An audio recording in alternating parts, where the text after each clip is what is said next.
क्या हाल चाल भी सबके।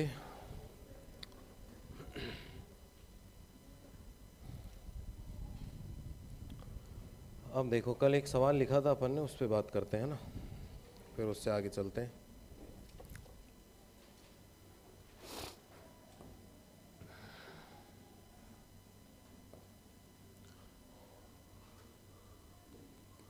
क्वेश्चन लिखा था g इक्वल टू a की पावर 1, a की power 2, a to the power 3, a to the power 4, a to the power 5, a to the power 6, a to the power 7 और a to the power 8 equal to e।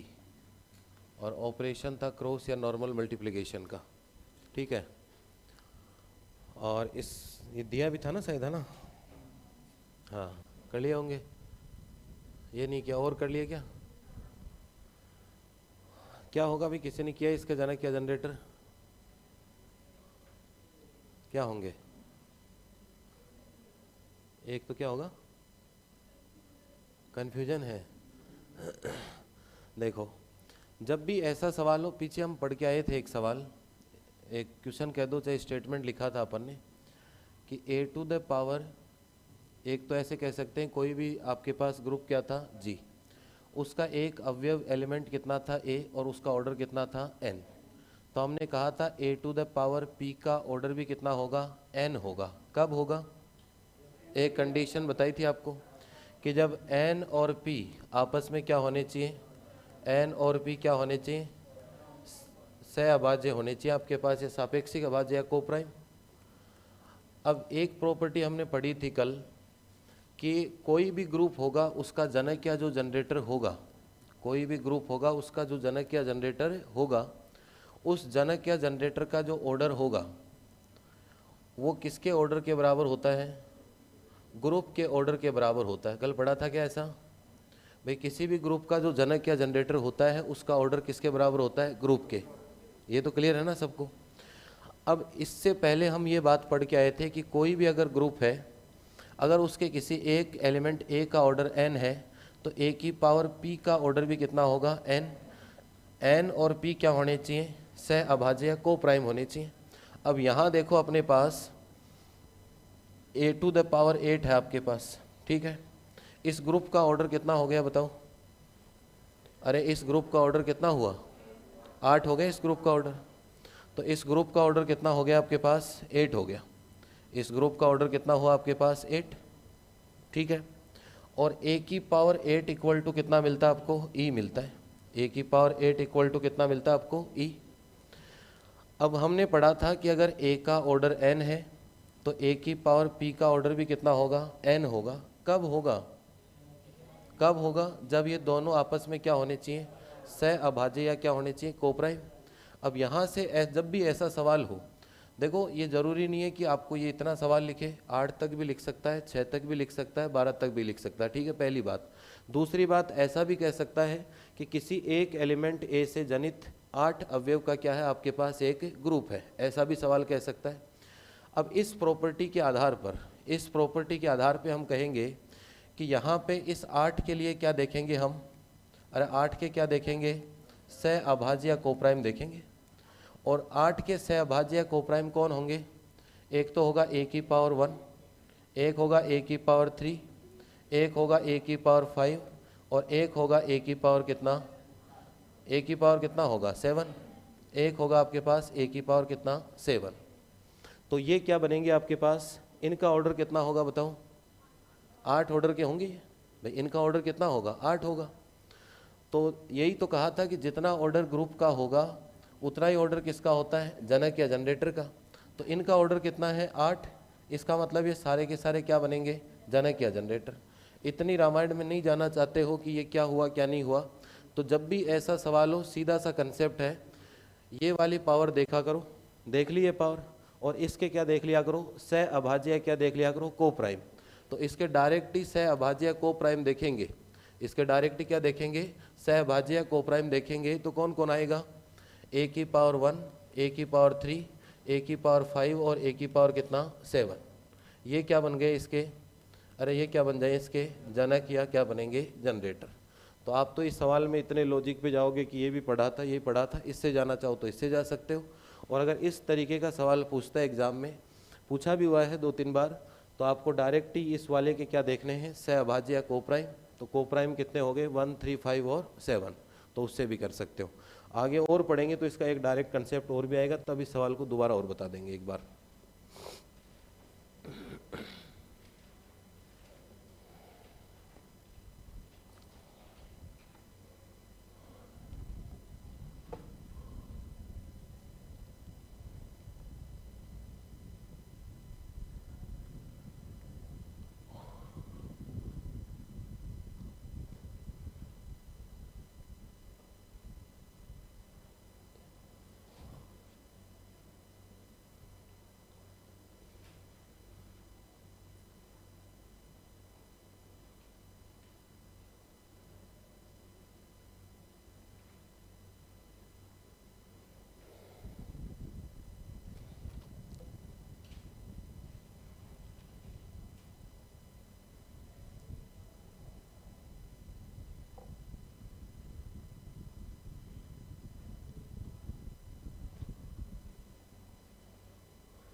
बता देते हैं, अभी लिख लो एक बार, है ना, लिख लिया क्या? देखो ये दिया हुआ आपके पास ग्रुप, देखते ही आपको क्या पता चल रहा है, इसका जनक या जनरेटर कितना है, ए से ही बना हुआ सारा ग्रुप भाई। इसका जनक या जनरेटर कितना है, ए। अब अगर ए इसका जनक है तो मतलब ए का ऑर्डर कितना होगा, 8 होगा, क्योंकि ये कल हमने सीखा है जितना ऑर्डर ग्रुप का होगा वो उसके किसका होगा, जनक या जनरेटर का। तो एक जनक तो या जनरेटर तो कंफर्म है, कौन, ए। अब ये देख लो 8 कोटि के जनक और कौन कौन है, ऐसा देख लो 8 ऑर्डर के जनक और कौन कौन है। तो 8 ऑर्डर के कौन कौन से होंगे, एक तो ए हो गया आपके पास, एक कौन सा होगा, ए की पावर 3, एक होगा ए की पावर 5 और एक क्या होगा, ए की पावर 7 होगा आपके पास। भाई ए का ऑर्डर कितना है, 8, तो यही तो पर में लग गई कि ए का ऑर्डर कितना है, एन का मतलब कितना है, 8। तो ए की पावर पी का ऑर्डर भी कितना होगा, एन होगा, लेकिन पी की वैल्यू एन के साथ क्या होनी चाहिए, सहभाज्य। तो 8 के सहभाज्य कौन है, 3, 8 के सहभाज्य कौन है, 3, 5 और कौन होगा, 7 होगा। या तो इस कंसेप्ट से चले जाओ, या ऐसा सवाल है तो डायरेक्ट ध्यान में रख लो कि भाई ए से तो बना हुआ है, टोटल एलिमेंट कितने हैं, 8, तो 8 के सहभाज्य देख लो, टोटल एलिमेंट 10 है तो 10 का देख लो, 12 बताता है तो किसके सहभाज्य देख लो, 12 के, वही आंसर हो जाएगा आपके पास। नहीं कोई फर्क नहीं पड़ेगा उससे, 5 ले लो, कौन कह रहा है, फिर 5 के देख लेंगे, कहाँ दिक्कत है भाई। 5 के सहभाज्य कौन होंगे, 1 भी होगा, 2 भी होगा, 3 भी होगा, 4 भी होगा, सारे ही हो जाएंगे उसमें, जनक कहाँ दिक्कत है भाई। ग्रुप कौन सा है ये, परिमित या फाइनाइट है, तो फाइनाइट ग्रुप के जनक या जनरेटर 1 भी हो सकता है, 1 भी नहीं हो सकता, 2 भी हो सकते हैं, 5 भी हो सकते हैं। जैसे कल सवाल किए थे उसमें जनक कितने आ रहे थे, 2। एक सवाल किया था उसमें जनरेटर कितना आया था, 1। इस सवाल के जनरेटर कितने हैं, 4। तो कितने भी हो सकते हैं, कोई दिक्कत नहीं है। वो तो उसमें बताया था आपको कि जब ग्रुप क्या हो, अपरिमित या इनफाइनाइट हो, तो उस स्थिति में कितने जनक या जनरेटर होते हैं, केवल और केवल कितने जनरेटर होते हैं, 2 ही जनरेटर होते हैं आपके पास। अब देखो अगला सवाल,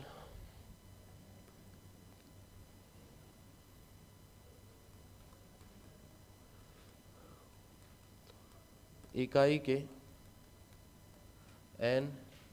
nवे मूलों का समुच्चय, nवे मूलों का समुच्चय nवें मूलों का समुच्चय, इकाई के n nवें मूलों का समुच्चय समीसर संख्याओं के गुणन, समीसर संख्याओं के गुणन के लिए एक परिमित चक्रीय ग्रुप है, एक परिमित चक्रीय ग्रुप है, एक परिमित चक्रीय ग्रुप है तो जनक ज्ञात करो इसका जनरेटर। इकाई के n nवें मूलों के लिए क्या दिया हुआ आपको, समुच्चय समीसर संख्याओं के गुणन के लिए परिमित चक्रीय समूह है, तो आपसे क्या पूछा है, जनक या generator. The set of all n comma nth roots of unity comma nth roots of unity, the set of all n comma nth roots of unity is finite cyclic group, then find its generator। बताओ क्या लिखा हुआ है इसमें, क्या समझ में आ रहा है, क्या कहना चाह रहा है। हर एग्जाम में आया हुआ, ग्रेड फर्स्ट सेकंड संस्कृत सब में आया हुआ सवाल है ये।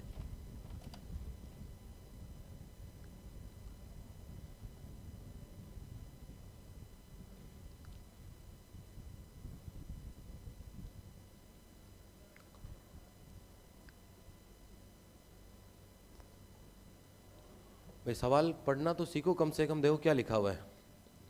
अगर हम इसमें देखें सॉल्यूशन में तो ये कह रखा आपको इसमें कि इकाई के n nवें मूलों, मतलब यूनिटी के कितने रूट, nth रूट, तो क्या होता है nth रूट, 1/n। अरे भाई यूनिटी या इकाई का मतलब कितना हुआ, एक, और उसका nth रूट का मतलब nवें मूलों का, इकाई के nवें मूलों का क्या बन गया, समुच्चय। भाई जब हम कहते हैं घनमूल तो 3 रूट आएंगे, वर्गमूल कहते हैं तो कितने, 2। अब ये कौन से मूल की बात कर रहा है, nवें की, तो कितने रूट आएंगे, n, कितनी वैल्यू आएंगी, n। तो अब बताओ ग्रुप क्या बना, तो ऐसे कह सकते हैं कि एक ग्रुप होगा, उसके अंदर वो वैल्यू आएंगी या वो x आएंगे, जो x की क्या खासियत होगी कि वो इकाई के क्या होंगे, nवें मूल होंगे। यही तो बात हुई इसके अंदर।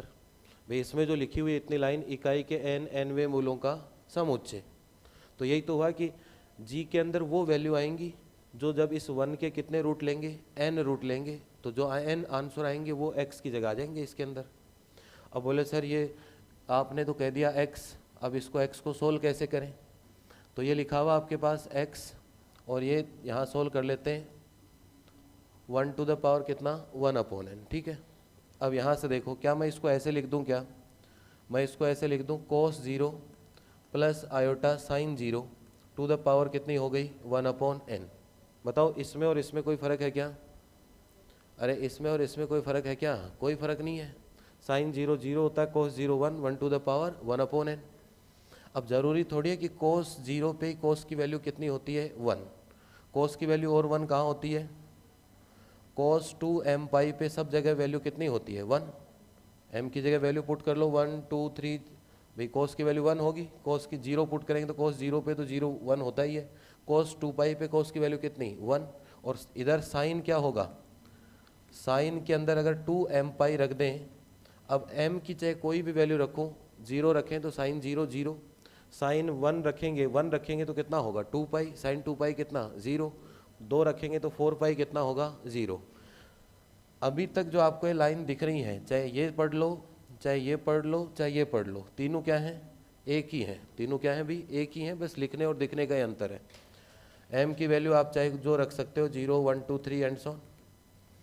अब देखो ये प्रॉपर्टी तो पढ़ी होगी आपने, 2m पाई, और ये जो 1/n यहाँ लिख सकते हैं, पढ़ी है क्या ये प्रॉपर्टी, नहीं पढ़ी तो अब पढ़ लोगे, आप देख लो। अभी इस तरीके से लिख सकते हैं, इसको क्या कहते हैं, इसको, इस प्रॉपर्टी का क्या नाम होता है, ऐसा किया तो है क्या कभी, ऐसा किया भी नहीं, क्या नाम होता है अभी इसका, अरे अभी पढ़ोगे थोड़ी देर में, ट्रिग्नोमेट्री में प्रॉपर्टी पढ़ लोगे कि भाई ये है आपके पास cos 2m pi plus iota sign 2m पाई, पावर लगी हुई है 1/n, तो इसको हम लिख सकते हैं cos 2m pi upon n plus iota sign 2m pi upon n। इसे कहते हैं देम्यावर प्रॉपर्टी कहते हैं, पढ़ा होगा ना नाम ये तो। अब ये ऐसे देखो कि ये किसका फॉर्मूला है, ये किसका फॉर्मूला है, एक फॉर्मूला आना चाहिए आपको, ये तो पढ़ा होगा, ई की पावर आयोटा थीटा कितना होता है, कोस थीटा प्लस आयोटा कितना होता है, साइन थीटा। अब ये क्या है, cos theta plus iota sine theta, तो किस रूप में लिख सकते हैं इसको, ई की पावर में। तो ये बन गया आपके पास ई की पावर आयोटा, और थीटा का काम ये करेगा पूरा, तो कितना हो गया 2m पाई अपॉन कितना होगा n, और किसकी वैल्यू है ये, इसमें इसमें इसमें इसमें और इसमें कोई फ़र्क नहीं है, बस आपको जो दिख रहा है उसी का फ़र्क है ना। और m की वैल्यू क्या होगी, कितने रूट आएंगे टोटल n, तो 0 से लेके 1 2 3 कहाँ तक आएगी, n-1 तक आएंगी वैल्यू। भाई n रूट आएंगे तो कितनी वैल्यू आएंगी, 0 से लेके कहाँ तक, n-1 तक। n-1 वैल्यू ये हो गई, एक वैल्यू ये हो गई। अब इसको चाहे ओपन करके लिख दो, बोले सर आपने कहा था g में x आएंगे, इसके n रूट आएंगे, रखो 0, बताओ कितना आएगा, 0 रखने से 1 आएगा, और m की वैल्यू 0 रखेंगे तो कितना आएगा 1, दूसरा एलिमेंट कितना आएगा 1 रखेंगे तो कितना आएगा, e की power iota 2 pi upon n आएगा आपके पास। अगला कितना आएगा, e की power iota 4 pi upon n। इस तरीके से आपके पास कहाँ तक तो चलेंगे, n-1 तक, e की power iota n-1 into pi upon कितना होगा n। तो ये क्या आ गया आपके पास, इकाई के n मूल आ गए आपके पास। भाई इकाई के कितने मूल चाहिए थे आपको, n, तो ये कितनी वैल्यू आ गई आपके पास n। अभी तक कुछ नहीं किया है मैंने, अभी तक ये जो बात लिखी हुई थी इसको ऐसे पढ़ लो चाहे ऐसे पढ़ लो, एक ही बात है, ठीक है। अब काम क्या करना, आपसे क्या पूछा है, जनक या जनरेटर पूछा है, चक्रीय ग्रुप तो होगा ये। कई बार ऐसा भी पूछ सकता आपसे कि इकाई के nवें मूलों का समुच्चय समिश्र संख्याओं के गुणन के लिए होगा, इतना सवाल भी बना सकता है। तो ये हमेशा क्या होगा, चक्रीय ग्रुप या साइक्लिक ग्रुप होगा। क्यों होगा, क्योंकि अभी हम इसका क्या ढूंढ देंगे, जनक या जनरेटर। अब ये एलिमेंट है, बताओ इनको देख के जनक कौन दिख रहा है आपको, इनको देख के जनक कौन दिख रहा है आपको, बताओ। भाई ये एलिमेंट है, पहला दूसरा तीसरा चौथा। अब इनमें से जनक का मतलब क्या है, कि वो एलिमेंट जिसकी पावर लगाने से बाकी सारे मिल जाएं। तो बताओ किसकी पावर लगाने से मिल जाएंगे सारे, कौन से मिलेंगे भाई, लास्ट वाले से, लास्ट वाले की पावर लगाओ देखें। और फिर सोचो, ऐसे बोलने से पहले सोचा करो कि हाँ पावर लगा रहा हूँ मैं, 1 2 कौन कौन सा आ रहा उससे। देखो इस वाले की अगर पावर लगाओगे आप, इस वाले के जैसे 0 पावर लगाऊंगा इस पे तो कितना आएगा 1, 1 पावर लगाऊंगा तो खुद आ जाएगा, 2 पावर लगाऊंगा तो ये 2 की जगह कितना हो जाएगा 4, 3 पावर लगाऊंगा तो कितना हो जाएगा 6, यही तो आएंगे इसमें 2 4 6 8। तो इस तरीके से इस वाले से सारे एलिमेंट आपको प्राप्त हो जाएंगे। तो ये क्या होगा इसका, जनक या जनरेटर। तो एक ही जनक होगा इसके अंदर, और वो होगा e की पावर आयोटा 2 पाई अपॉन कितना होगा n। ये आपका आंसर है, याद कर लेना, बहुत सारे एग्जाम में पूछा गया है। जनक तो पूछता है मोस्टली, ये भी पूछ सकता है कि इकाई के n या nवें मूलों का समुच्चय यूनिटी के nth रूट का जो सेट होगा वो गुणा की संक्रिया के लिए क्या बनेगा, ग्रुप होगा कि नहीं होगा, चक्रीय होगा कि नहीं होगा। तो क्या होगा, चक्रीय ग्रुप होगा। और अब तो गारंटी मिल गई, क्योंकि हमने क्या ढूंढ लिया इसका, जनक या जनरेटर। तो यहाँ वैल्यू भी तो लेनी पड़ती है ना बेटा, यहाँ 0 से ही शुरू करना पड़ेगा अपन को। भाई 1 आना चाहिए ना अपने पास, भाई इस कंडीशन में वैल्यू अपने पास 0 से ही तो शुरू करनी है। तो टोटल n ही तो वैल्यू आएंगी। भाई किसी का क्यूब रूट लेते हैं, किसी का भी, तो कितने वैल्यू आती हैं 3। किसी का अंडर रूट लेते हैं तो एक प्लस वाली और एक कौन सी, माइनस वाली, 2 वैल्यू। तो n रूट चाहिएंगे, तो n रूट का मतलब वैल्यू कितनी आएंगी n। तो देखो 1 से लेके n-1 तक तो वैल्यू ये हो गई, और एक वैल्यू इससे भी तो कोई आंसर आएगा 0 रखने से भी। तो टोटल कितनी वैल्यू आ गई, n वैल्यू आ गई। भाई 1 से लेके n-1 वैल्यू तो ये आ गई आपके पास, और एक वैल्यू इस 0 से आ गई। तो टोटल कितनी वैल्यू आनी चाहिए, n ही तो वैल्यू आनी चाहिए अपने पास।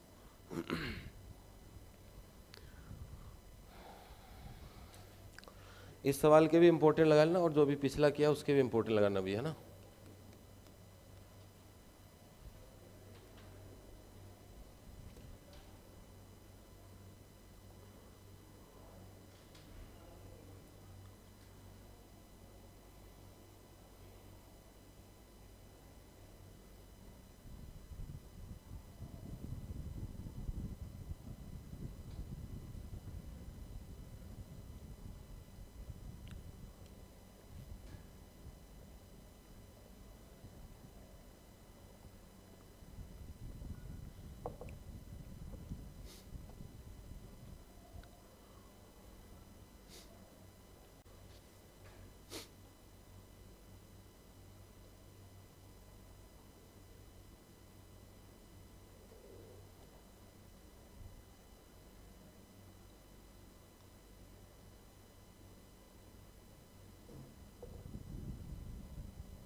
कर लिया नोट सबने?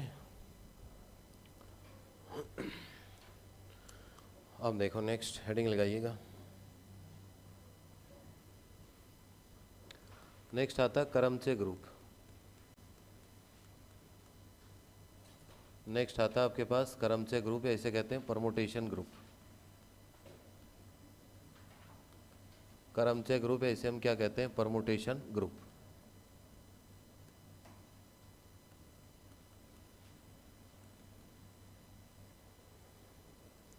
करमचे ग्रुप की हेडिंग लगाओ परमुटेशन ग्रुप की।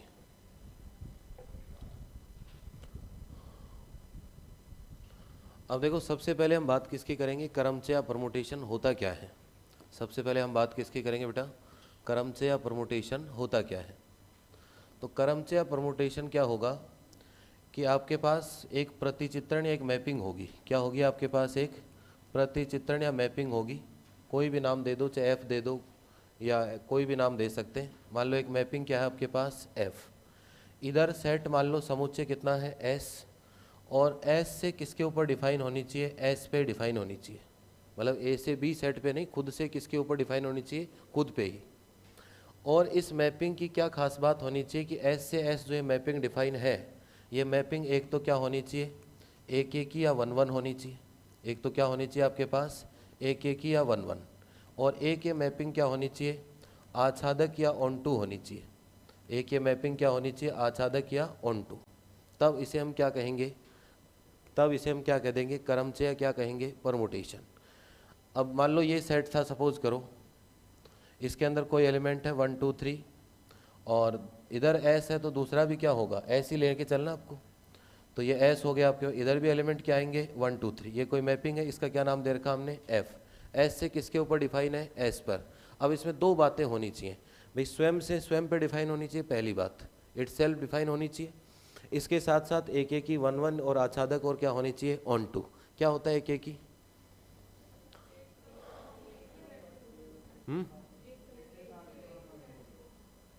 अच्छा जी, चलो। और आच्छादक?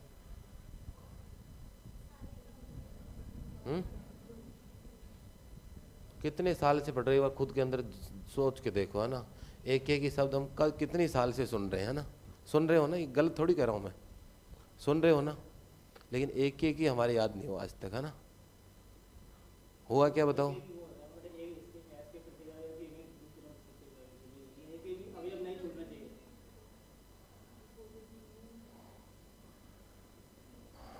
बड़ी मेहनत की जरूरत है बेटा आपको, है ना। सही बता रहा हूँ मैं, है ना। देखो अभी तक चलो, है ना, जितनी ज़रूरत तो उतनी बात करेंगे, है ना। फिर ज़्यादा हो जाएगी क्योंकि इतने सालों से भी तो करते आ रहे हो।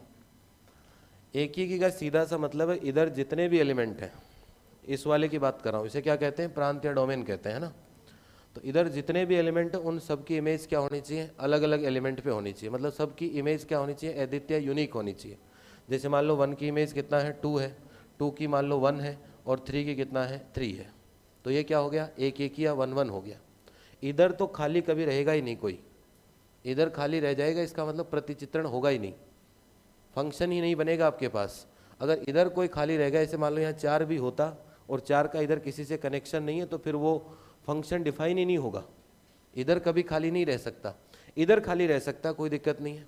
लेकिन यहाँ तो मामला है किससे डिफाइन है? एस से एस पे डिफाइन है। और एक एक या 1 1 है, तो इधर 3 है तो इधर तीनों पे जाएगा। तो ये तो किसकी बात हो गई? एक एक या 1 1 की। और आच्छादक का सीधा सा कंसेप्ट है कि इधर जितने भी एलिमेंट हैं, चाहे इस सवाल की नहीं, नॉर्मल बेसिक बता रहा हूँ, कि इधर का मतलब ये कौन सी साइड होती है? ये प्रांत, इसकी अंग्रेजी डोमेन। अब आगे ये क्या होता है? अरे ये क्या होता है भाई? ये रेंज होती है, सैप्रांत होता है। तो रेंज क्या होगी फिर? ये और किसी सवाल में एक रेंज है। अरे भाई देखो, इधर वाले जितने भी हैं वो सारे क्या कहलाते हैं? प्रांत। इधर जितने भी टोटल होते हैं वो क्या कहलाते हैं? सह प्रांत या कोडोमेन। इधर जितने भी होते हैं वो क्या कहलाते हैं? सह प्रांत या कोडोमेन। इधर वाले क्या होते हैं? डोमेन। अब मैंने कहा इधर मान लो इसे 3 है और इधर एलिमेंट कितने हो गए? मान लो 4। अब इन 3 की इमेज इसकी इस पे जा रही है, इसकी इस पे जा रही है, और इसकी, एक सेकंड देखो, इसकी इमेज मान लो इस पे जा रही हो, ठीक है। तो इन ये वाले तो देखो हमेशा इधर तो कोई खाली रह ही नहीं सकता, पहली बात। इधर दोनों केस हो सकते हैं, कोई खाली रह भी सकता है और नहीं भी रह सकता। इधर सब की बात करूं, चाहे जिस जो किसी पे कनेक्टेड हो या नहीं हो, तो ये सारे के सारे तो क्या कहलाते हैं, सह प्रांत। और जब रेंज की बात होती है तो ये तीन किस में आएंगे, परिसर या रेंज में। रेंज में वही आते हैं जिनकी क्या होती है, प्री इमेज होती है। उल्टे उल्टे को क्या कहते हैं, प्री इमेज, पूर्व प्रतिबिंब जिसे कहते हैं। अब इन तीन का क्या है, पूर्व प्रतिबिंब या प्री इमेज है। इसका मतलब ये तीन तो किस में आएंगे, रेंज में। और ये पूरा जो सेट होता है, ये सेट क्या कहलाता है, सह प्रांत या कोडोमेन। और इधर वाला सेट क्या कहलाता है, प्रांत या डोमेन। अब इस वाले सवाल में बताओ, ये सह प्रांत भी यही है और परिसर भी यही है, ये बात तो क्लियर है सबको। अभी बात कर रहे थे अपन को, अभी दो सब देखने हैं, एक एक या वन वन। एक एक या वन वन का मतलब इधर जितने भी एलिमेंट हैं उन सब की इधर इमेज अलग अलग होनी चाहिए। अलग अलग होने का मतलब सब अद्वितीय रूप से इमेज होनी चाहिए, यूनिकली। और जब आच्छादक देखना होता है तो सीधा सा कंसेप्ट होता है कि इधर जितने एलिमेंट हैं उनमें कोई खाली नहीं रहना चाहिए। या तो ऐसे समझ लो, या ऐसे समझ सकते हो कि इधर जितने एलिमेंट हैं उन सब का क्या होना चाहिए, पूर्व प्रतिबिंब या क्या होना चाहिए, प्री इमेज होनी चाहिए। भाई मान लो यहाँ सपोज करो ये एक और होता, ये अब ये खाली रह गया, ये तो भाई यहाँ कोई भी एलिमेंट वैल्यू थी 4 5 जो भी लिखना चाहो, अब ये आच्छादक नहीं है। और जैसे इसको हटा दूंगा, अब क्या हो गया, आच्छादक या ऑनटू रह गया। क्लियर है ना कंसेप्ट। तो इतनी सी बात याद रखनी, इधर जितने भी एलिमेंट हैं उन सब की इमेज इधर अलग अलग होनी चाहिए, वो एक एक या वन वन। और आच्छादक का सीधा सा कंसेप्ट है कि इधर कोई खाली नहीं रहना चाहिए। खाली का मतलब किसी न किसी से उसका कनेक्शन होना जरूरी है। या ऐसा कह सकते हो, इधर जितने भी एलिमेंट होते हैं उन सब की क्या होनी चाहिए, प्री इमेज या क्या होनी चाहिए, पूर्व प्रतिबिंब होना चाहिए। अभी बताओ ये आच्छादक है क्या, आच्छादक है क्या, है। अब यहाँ 4 लिख दूँ, अब आच्छादक है क्या, नहीं है। क्लियर कंसेप्ट सबको। चलिए जी, अब यहाँ देखो 1 1 हो जाएगा। इसमें तो देखो इधर जितने एस है इधर भी कितने हैं, एस। तो इधर एस में 3 है तो इधर भी 3 ही रहने, वो के वही। तो अगर इधर सब की इमेज एक एक ही हो गई तो आच्छादक तो ऑटोमेटिक ही होगा भाई, इसमें सोचने की जरूरत नहीं है। इधर कोई दूसरा सेट होता, इधर कोई दूसरा सेट होता, तब तो सोचते मान लो इसमें 3 एलिमेंट तो इसमें 5 भी हो जाएं, क्या पता। लेकिन अगर इसमें 3 है इसमें 3 है, एक एक ही का मतलब ये 3 कितनी जगह जाएंगे, 3 जगह। और 3 ही इधर है तो कोई खाली रहा क्या, कोई खाली रहा क्या, मतलब किसी का पूर्व प्रतिबिंब नहीं है, ऐसा कोई है क्या, नहीं है। इसका मतलब क्या होगा, आच्छादक होगा। अगर ऐसा प्रतिचित्रण या ऐसी मैपिंग जो किसी एक परिमित समुच्चय एस से स्वयं एस पर ही क्या होती हो, परिभाषित, और उसके साथ साथ वो क्या हो, एक एक ही 1 1 हो, और आच्छादक या क्या होनी चाहिए, ऑन टू हो, तब उसे हम क्या कहेंगे, क्रमचय या परमुटेशन कहेंगे। लिखो देखे, लिखो, मैं बोल रहा हूँ। एक परिमित समुच्चय, एक परिमित समुच्चय, वही बात बोल रहा हूँ जो इसमें लिख रखी है अपन ने, है ना। एक परिमित समुच्चय के स्वयं से स्वयं, एक परिमित समुच्चय के स्वयं से स्वयं पर ही, एक परिमित समुच्चय के स्वयं से स्वयं पर ही एक एक ही आच्छादक, स्वयं से स्वयं पर ही एक एक ही आच्छादक प्रतिचित्रण को, स्वयं से स्वयं पर ही एक एक ही आच्छादक प्रतिचित्रण को, एक एक ही आच्छादक प्रतिचित्रण को क्रमचय कहते हैं। एक एक ही आच्छादक प्रतिचित्रण को क्रमचय कहते हैं। For a finite set 1 1 onto mapping from itself to itself, 1 1 onto mapping from itself to itself, then this mapping is called permutation। नीचे लिख लो आगे, माना कि S परिमित समुच्चय, माना कि S परिमित समुच्चय है, S कोई फाइनाइट सेट है। तो अभी जो आपने डेफिनेशन लिखी है वो तो थ्योरी के रूप में लिख ली, और उसी बात को अब इस तरीके से भी समझ सकते हैं। यही तो लिखा हुआ है, एक मैपिंग होगी S से S, मतलब स्वयं से स्वयं, और क्या हो, एक एक ही, और क्या होनी चाहिए, आच्छादक। तो क्या बन जाएगा, ये क्या बन जाएगा आपके पास, क्या होगा, क्रमचय या परमुटेशन होगा।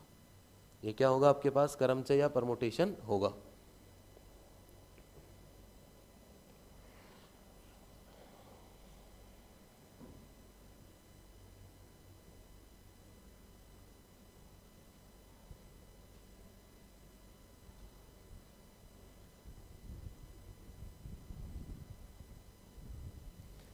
एक सवाल तो आएगा, कई बार 2 सवाल भी आते हैं भाई परमुटेशन के, आसान है, एक बार समझ जाओगे, छोटे छोटे सवाल आएंगे इसमें से।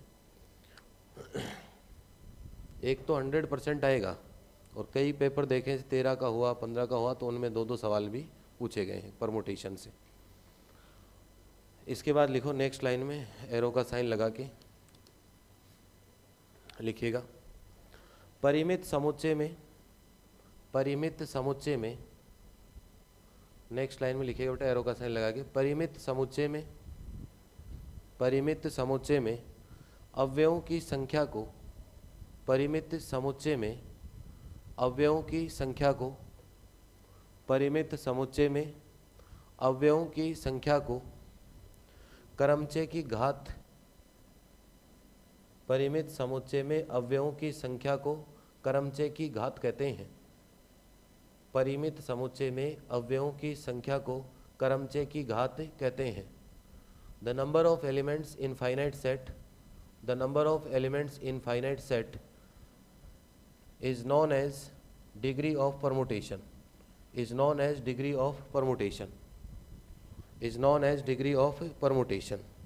अब मान लो किसी में 3 एलिमेंट हैं किसी अवयव में, और उससे पूछे कि इसके क्रमचय की घात कितनी होगी, तो जितने अवयव होंगे वही क्या कहलाती है, उसकी घात कहलाती है। ठीक है, इसके बाद देखो अगर कोई सेट एस से एस डिफाइन है, अब देखो कई तरीके से मैपिंग बन सकती है। जैसे मान लो ये है 1 2 3, ये है 1 2 3, एस से एस पे डिफाइन है। अब इसमें कोई आपको कहे कि क्रमचय बनाना, परमुटेशन बनाना है, तो परमुटेशन बनाने के लिए इधर एस होना चाहिए इधर एस, तो बोले दोनों तरफ सर सेम है, कोई दिक्कत नहीं है। अब 2 बातें पूरी करना चाहिए, एक एक ही और क्या होगा आच्छादक। तो मैंने अगर ऐसे बना दिया, ये एक एक ही आच्छादक है क्या, है ये क्या क्या? अब कोई कहे ना सर ऐसे नहीं बनाऊँ मैं, तो ऐसे भी बना सकते हैं 1 2 3, ये 1 2 3, बोले 1 2 पे जाएगा, 2 1 पे, 3 3 पे। अब बताओ एक एक ही आच्छादक है क्या? एस से एस डिफाइन है, 1 1 भी और क्या है ऑन 2, तो ये भी क्रमचय परमुटेशन है। ऐसे ही और तरीके से डिफाइन कर सकते हो, ये 1 2 3 है आपके पास, ये आपके पास 1 2 3 है, ये एस वाला सेट है कि भाई 1 3 पे जा रहा है, 2 2 पे, 3 1 पे। बताओ एस से एस डिफाइन है, 1 1 और क्या है ऑन 2, तो ये भी क्रमचय। तो मेन सेट तो कौन सा था, एस सेट ही तो लेके चल रहा हूँ जिसमें कितने एलिमेंट थे 3, और उसके क्रमचय बनाए जा सकते हैं। बताओ ऐसे कितने बनेंगे इसके, 3 तो मैंने बना दिए, ऐसे कितने बनेंगे इसके? देखो पहले तो यहाँ ऐसे लिखो एग्जाम्पल है ना, फिर ये लिखो, फिर ये 3 लिखो, फिर कॉपी में ऐसे बनाओ और फिर सोचो।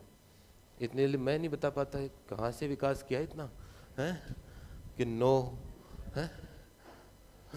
बनाओ देखिए,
पहले 3 लिखो फिर बाकी आगे एक एक बढ़ाओ कि ऐसे ऐसे भी कनेक्टिविटी हो सकती है, इस तरीके से भी जा सकता है, फिर बस सोचो आराम से।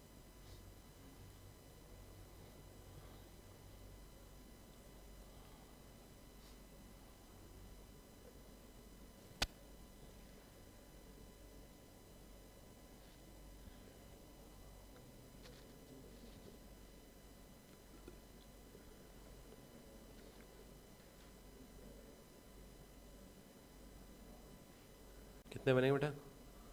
4। और दिमाग लगाओ, और बढ़ेंगे भी।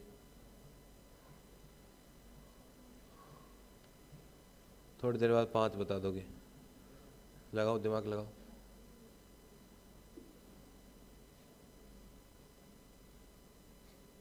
मैं लिख दूंगा अभी 6 8 जितने बढ़ेंगे, लेकिन आपको तो ऐसे अरे ये लो हो गया। अब एक भी बनाना मुश्किल हो रहा है अपने, है ना? तो अब वही तो कहता है ना कि जब मास्टर तो जोड़ता है ना, तो जोड़ भी आसान लगता है। कुछ भी करेगा ये क्या कर रहा है, एक दिन खुद जोड़ के देखो। 3 संख्या जोड़ो और 4 उसमें से घटाओ बीच बीच में, फिर पता चलेगा हाँ दिमाग पे जोर पड़ता है वास्तव में।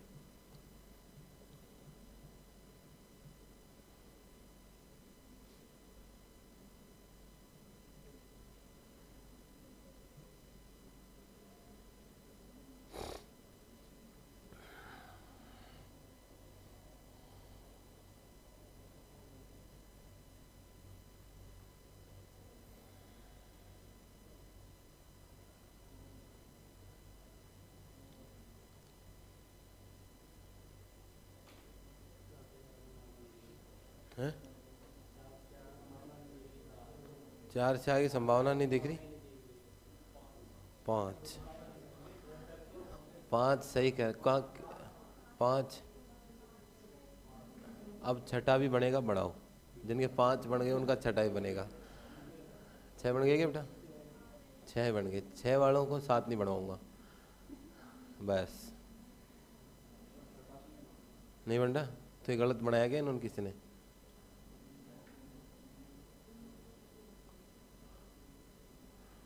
छोटा सा काम, दूसरी तीसरी के बच्चे मिला देते हैं। वो रास्ता ढूंढने वाला सवाल देखा ना आपने, वही ढूंढना। इसमें इधर से गए ना ना, ये तो पहले जा चुके भाई। इसमें उस रास्ते से नहीं जाना जिस पे पहले जा चुके। वही तो है ना कि वैसा का वैसा नहीं बढ़ना चाहिए। 6 बन गए। देख 4 से चला था, पहले 3 पे बोले नहीं बने, फिर 4, फिर 5, फिर 6।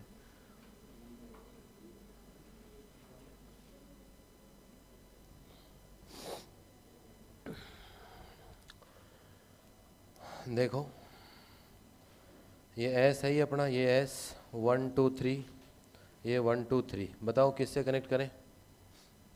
बताओ। 1 को 1 से ही क्या, 2 को 3 से, 3 को 2 से।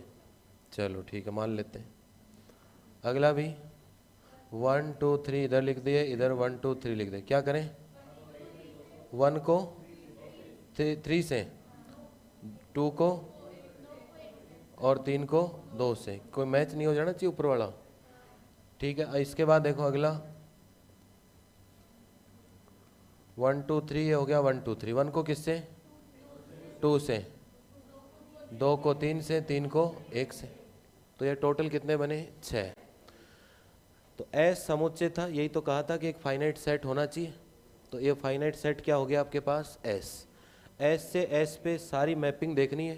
तो एस से एस पे कितनी मैपिंग हुई इस सवाल में? 6। तो इसके कितने क्रमचय बने? कितने क्रमचय बने? 6। अब इसका फॉर्मूला क्या होता है कि जितने एलिमेंट होते हैं उनका फैक्टोरियल होता है। जितने एलिमेंट होते हैं उनका क्या होता है? फैक्टोरियल। 3 फैक्टोरियल कितना होता है? 6। तो कितने बनेंगे टोटल? 6। अब इन 6 का नाम क्या होता है? इन सभी क्रमचयों को अगर एक साथ कहना चाहूँ तो इनको क्या लिखते हैं? S3 लिखते हैं। तो ये लिख लिया कि 6 सबने, 6 तो लिख लिया ना सबने। नीचे एक लाइन लिखो, इन क्रमचयों के समुच्चय को, नीचे एक लाइन लिखो, इन क्रमचयों के समुच्चय को, इन क्रमचयों के समुच्चय को, इन क्रमचयों के समुच्चय को S3 द्वारा व्यक्त करते हैं। इन क्रमचयों के समुच्चय को S3 द्वारा व्यक्त करते हैं। भाई एक एक क्रमचय की बात करनी हो, भाई ये जो सेट ऑफ परमुटेशंस हुए, भाई 6 हो गए तो 6 क्रमचय बन गए।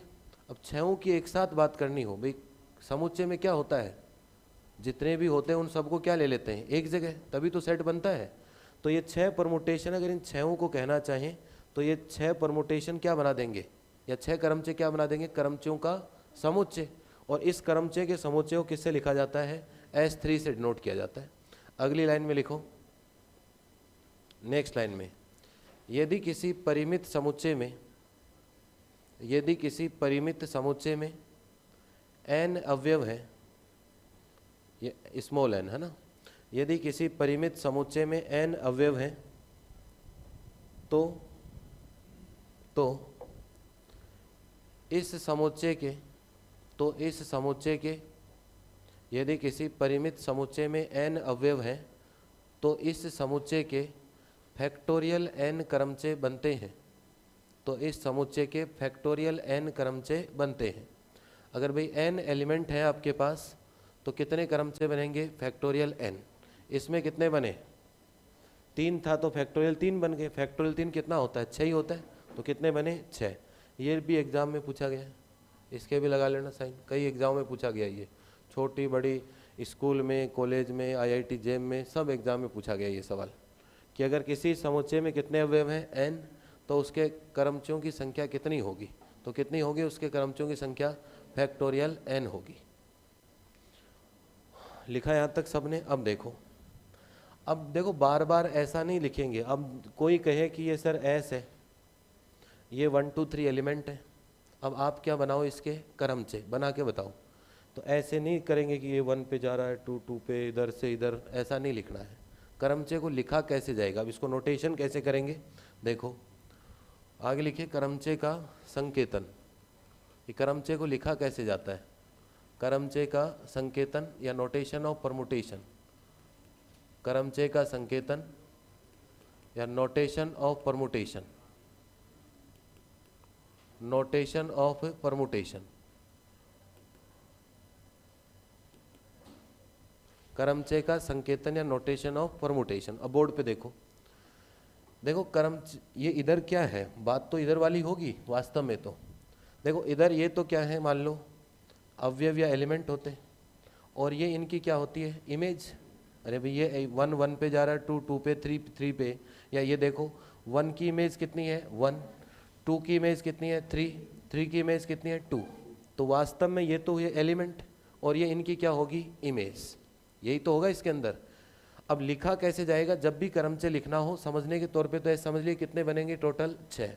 लेकिन जब हम लिखेंगे तो ऐसे लिखेंगे इसको, यहाँ तो लगाएंगे हम ब्रैकेट, ऊपर तो लिखेंगे अवयव कि पहला एलिमेंट, दूसरा, तीसरा, जो भी होगा।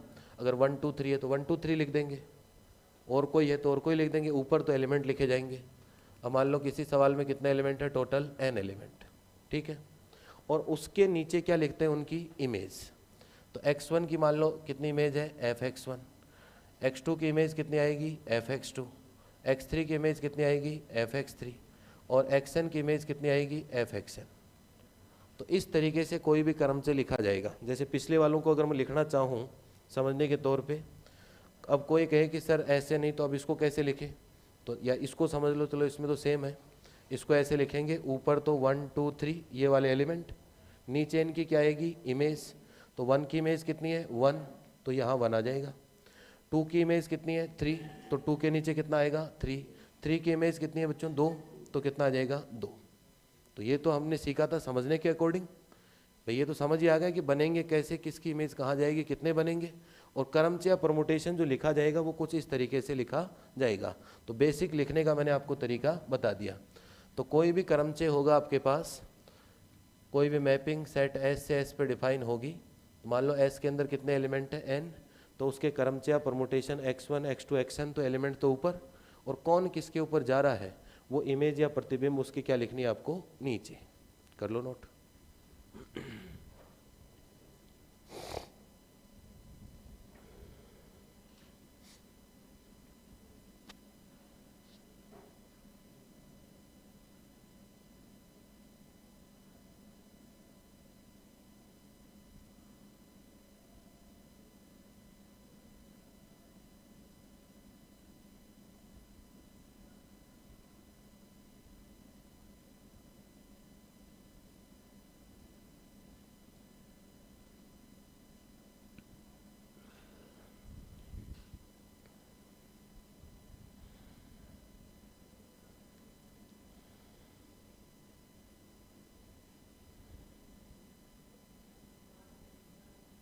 लिखा सबने? अब देखो नेक्स्ट आता है क्रमचय गुणन।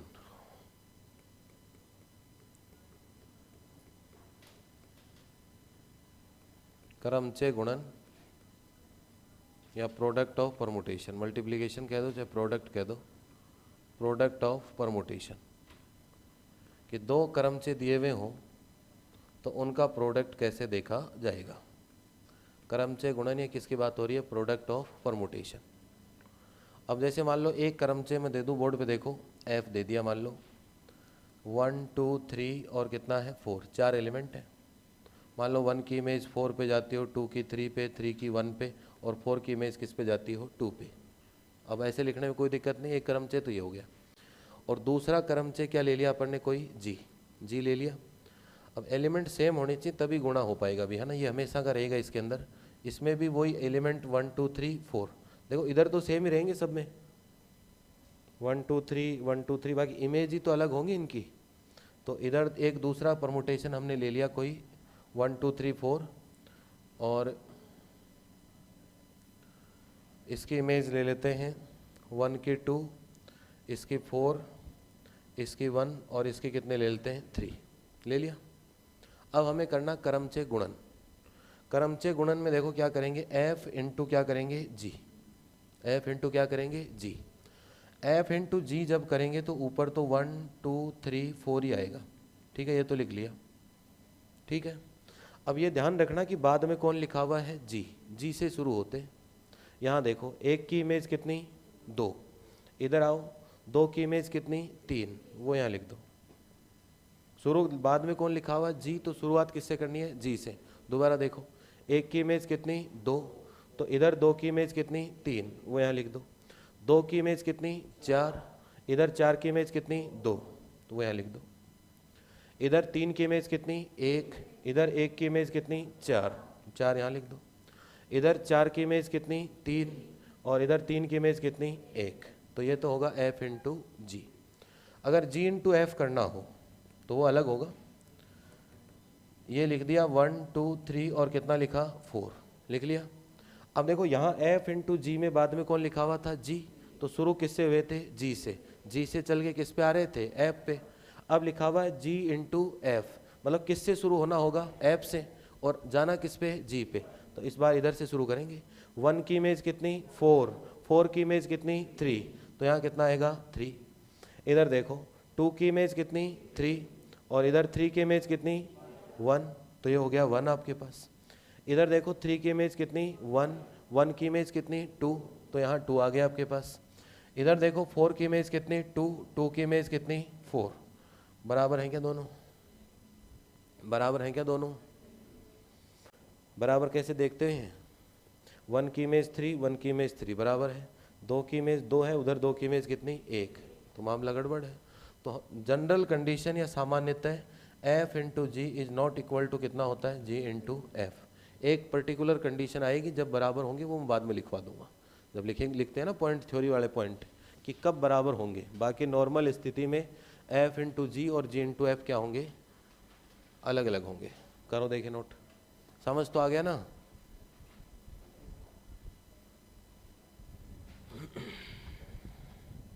समझ आ जाना चाहिए, नहीं कहीं गुणा गोल नहीं हो जाए, है ना।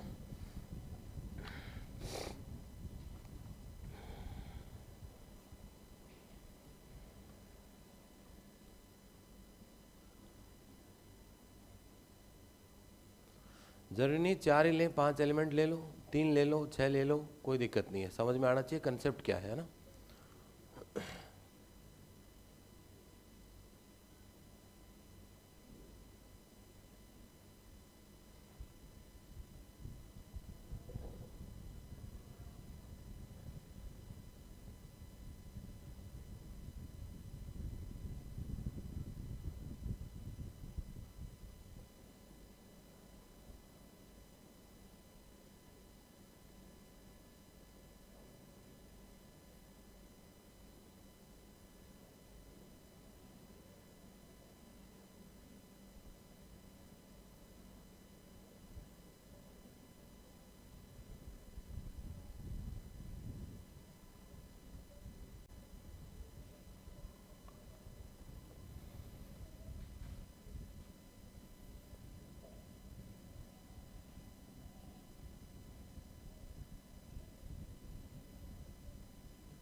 लिख लिया सबने?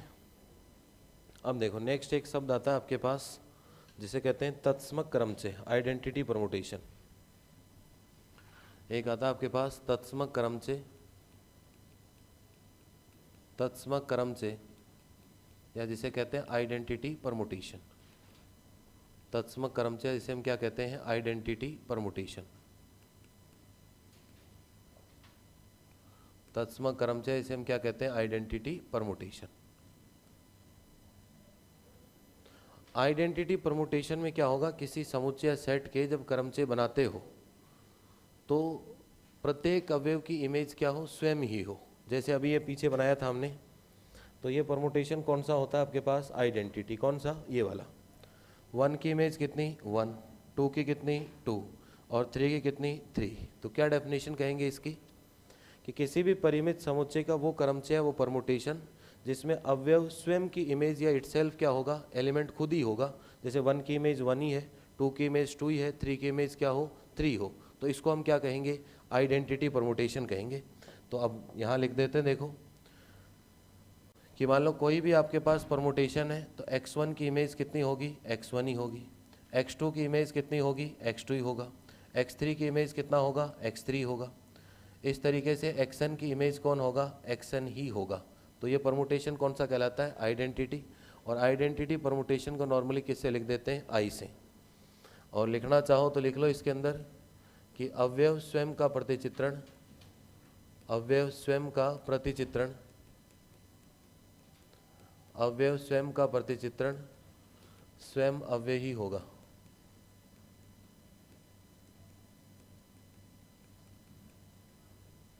करो देखें नोट। इमेज इटसेल्फ होना चाहिए, mapping itself element to element हो, खुद के खुद ही एलिमेंट पे, तो उस मैपिंग को क्या कह देते हैं? Identity permutation.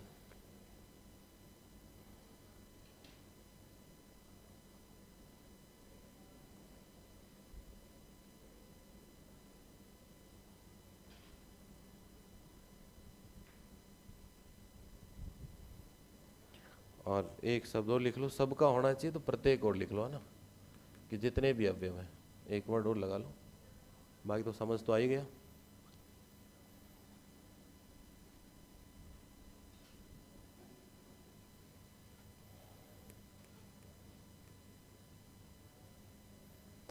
इसके बाद देखो आता है प्रतिलोम क्रमचे, लिख लिया ना? इसके बाद आता है प्रतिलोम क्रमचे, इनवर्स परमुटेशन। प्रतिलोम क्रमचे या क्या आता है? Inverse permutation.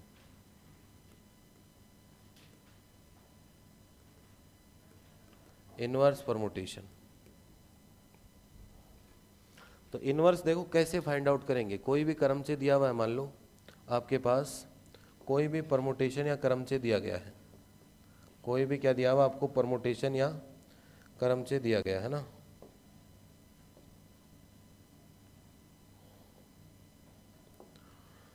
और अगर इस क्रमचे या परमुटेशन की बात करें, मान लो f दिया गया है सपोज करो, और एलिमेंट आपके पास इसमें 1 2 3 और कितना है? 4। 1 की इमेज मान लो 3 है, 2 की 4 है, इसकी 1 है, इसकी कितनी इमेज है? 2। ठीक है, ये कोई भी परमुटेशन है। अब आपको क्या देखना है? इसका क्या देखना है? प्रतिलोम या इनवर्स देखना है। तो इनवर्स को नॉर्मली लिखने को तो क्या लिखते हैं? F inverse. अब देखो एक चीज़ हमेशा ध्यान रखना, इस एलिमेंट का रिश्ता किससे है? 3 से। इससे कोई रिश्ता नहीं इसका, मतलब इसमें ऐसे है ऊपर से नीचे, ऐसे कॉम्बिनेशन है ना। अब क्या करो, पहले तो 1 का 3, 2 का 4, 3 का 1, 4 का 2 दिया था। अब नीचे से कॉम्बिनेशन देखो 1 से, तो नीचे से देखो 1 से कितना है? 3, उल्टा करके लिख दो 1 से 3।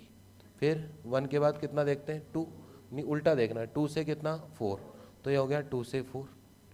फिर कितना देखते हैं? 3, 3 का किससे? 1 से, तो 3 1। फिर कितना? 4 2, तो ये हो गया 4 2। ये आ गया इसका इन्वर्स। ये क्या आ गया आपके पास? इन्वर्स। एक तरीका तो ये है, एक स्टेप में देखने का। भाई जैसा लिखा हुआ ठीक है, नीचे से 1 से कॉम्बिनेशन देखने शुरू कर दो उल्टे क्रम से। तो 1 का कॉम्बिनेशन किसके साथ है? 3 के साथ, तो 1 3 लिख दो। 2 का किसके साथ है? 4 के साथ, उल्टा लिख दो। 3 का किसके साथ है? 1 के साथ, और 4 का किसके साथ है? 2 के साथ। एक तो ये है, एक और भी है, बच्चे तो होने ही उसमें बात करें। इसमें देखो क्या होता है, इसको उल्टा लिख लो, इसको क्या लिखते हैं, उल्टा। उल्टा लिख दिया तो ये हो गया 3 4 1 2, और ये कितना हो गया 1 2 3 4, यही हुआ। अब इसको सही क्रम में सेट कर लो, पहले कौन सा आएगा 1 3, फिर कौन सा आएगा 2 4, फिर कौन सा आएगा 3 1, और फिर कौन सा आएगा 4 2। तो चाहे ऐसे कर लो, इसमें 2 स्टेप में होगा काम। भाई ये जो लिखा हुआ है इसका उल्टा लिख लो, ऊपर वाला नीचे, नीचे वाला कहाँ ऊपर, और फिर पेयर के हिसाब से सेट कर लो। पहले कौन सा आता है 1 वाला जोड़ा आएगा, तो 1 वाला पेयर 1 3, फिर कौन सा पेयर 2 वाला, तो फिर 2 4, फिर कौन सा पेयर आएगा 3 वाला, तो 3 वाला लिख दो, फिर कौन सा पेयर आएगा 4 वाला, तो कौन सा लिख देंगे 4 वाला। चाहे जैसे आपकी इच्छा है, चाहे इससे लिख लो, ये भी एफ इनवर्स है और ये भी क्या है एफ इनवर्स। अब इसका कोई सूत्र नहीं है अपने पास, है ना। अब ये आज पढ़े हो, महीने 2 महीने बाद 15 दिन बाद फिर पढ़ोगे, तब तो याद रहेगा कि अच्छा ऐसे इन्वर्स होता है या होता था।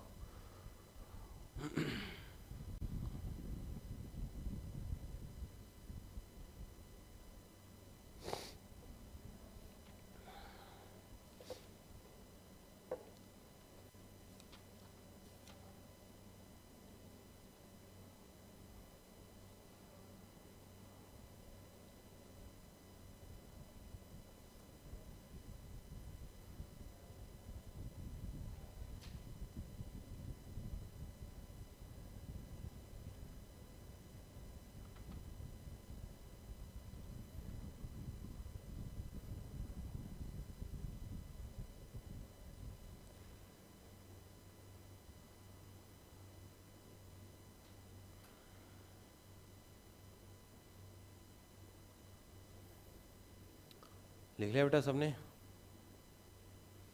तो गुणा क्लियर होना चाहिए, पहली बात गुणा कैसे किया था अभी अभी करके आए, मल्टीप्लिकेशन वो क्लियर होना चाहिए, इन्वर्स कैसे ज्ञात करते हैं वो क्लियर होना चाहिए, ठीक है। अब देखो एक सवाल करो, देखे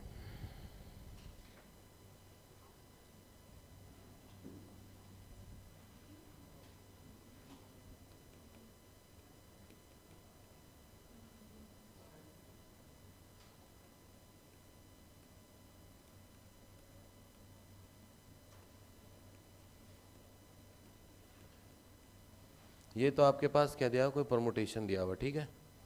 अब आपसे 3 सवाल पूछे, इसमें एक ए इनवर्स पूछा है, एक आपसे ए स्क्वायर पूछा है, और एक आपसे ए क्यूब पूछा है, करके बताओ। आंसर ही सुनूंगा भी, मैं ये सवाल नहीं करूँगा, देख लेना, आराम से करना, सही होना चाहिए। अब इसमें ही मामला गड़बड़ है तो फिर कुछ नहीं होगा। ए इनवर्स डायरेक्ट हो जाएगा, ए को 2 बार लिखेंगे तो क्या हो जाएगा ए स्क्वायर, भाई इसको एक बार एफ मान लो, यही जी हो जाएगा आपका।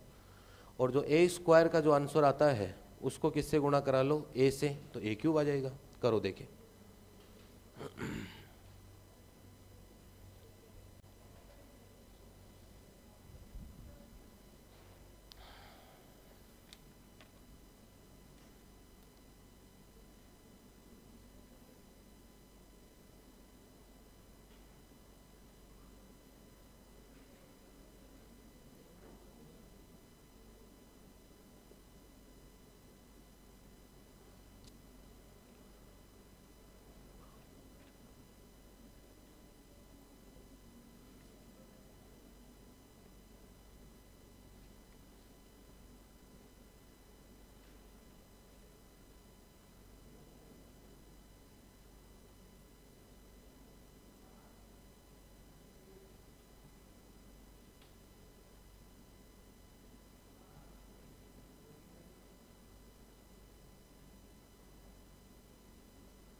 हो गया क्या भाई?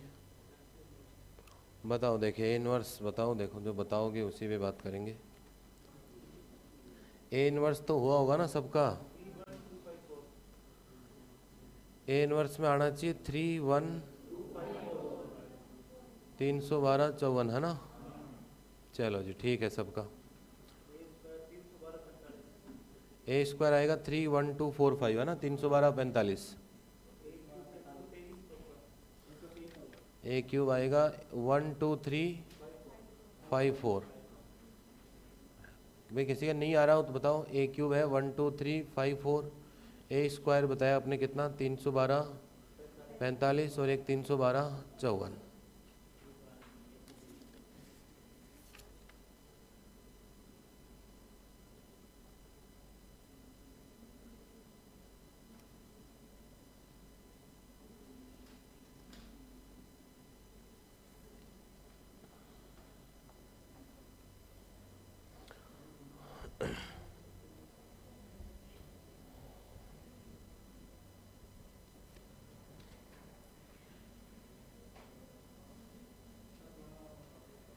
है गुणा फिर बताएं?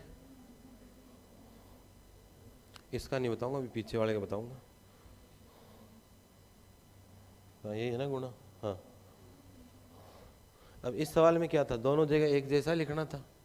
अब इधर इसमें तो किधर से किधर भी कर सकते थे, ये भी कोई दिक्कत नहीं थी।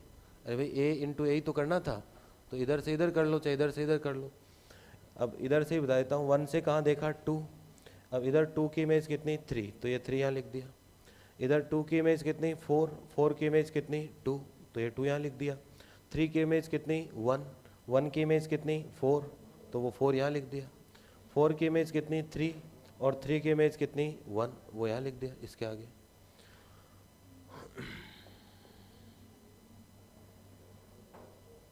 अब एक नोट लगा के एक पॉइंट लिख लो, फिर आगे बढ़ते हैं। देखो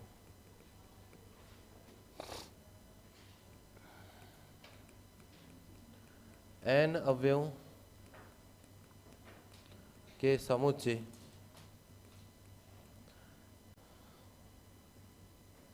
ऐसे लिख लो, n अवयवों के फैक्टोरियल n क्रमचयों का समुच्चय, फैक्टोरियल n क्रमचयों का समुच्चय, क्रमचय गुणन, या नाम भी दे दो इसको और आसान रहेगा, क्या नाम दे दिया? Pn। n अवयवों के फैक्टोरियल n क्रमचयों का समुच्चय Pn, क्रमचय गुणन के लिए, क्रमचय गुणन के लिए, क्रमचय गुणन के लिए ग्रुप होता है, क्रमचय गुणन के लिए ग्रुप होता है।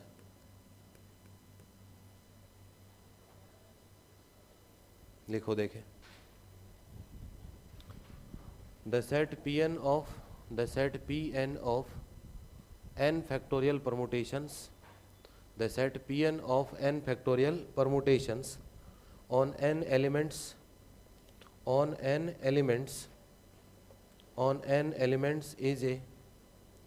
is a finite group under permutation multiplication, is a finite group under permutation multiplication। देखो क्या कहा इसमें, ये मतलब तो समझ रहे हो कि n अवयव होंगे तो कितने क्रम से बनेंगे? अरे कितने बनेंगे? Factorial n। अभी जैसे अपन ने 3 एलिमेंट लेके चले थे तो कितने बने थे? 6 बने थे। अब कह रखा कि इन फैक्टोरियल n का क्या ले लो? समुच्चय। समुच्चय का मतलब क्या होता है? समुच्चय का मतलब होता है इस Pn में कौन आएगा? समुच्चय में ये तो लगता है ब्रैकेट, समुच्चय में यही ब्रैकेट लगता है, ये हमेशा ध्यान रखना। इसमें और इसमें अलग फ़र्क है, एक ये लिखा हुआ मिलेगा कई जगह आपको, एक ये लिखा मिलेगा और एक ये लिखा मिलेगा, ऐसे ऑप्शन कई बार आते हैं। अब बताओ क्या फ़र्क है तीनों में? इन तीनों में क्या फ़र्क है बताओ?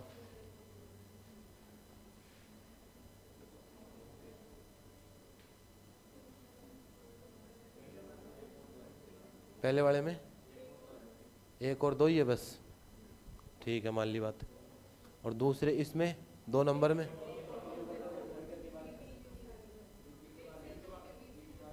देखो इसमें तो सिर्फ और सिर्फ एक ही है और कौन है, दो ही है, न इसके बीच का आगे का पीछे का कुछ नहीं है। इसमें एक और दो नहीं है, लेकिन एक और दो के बीच का पूरा है।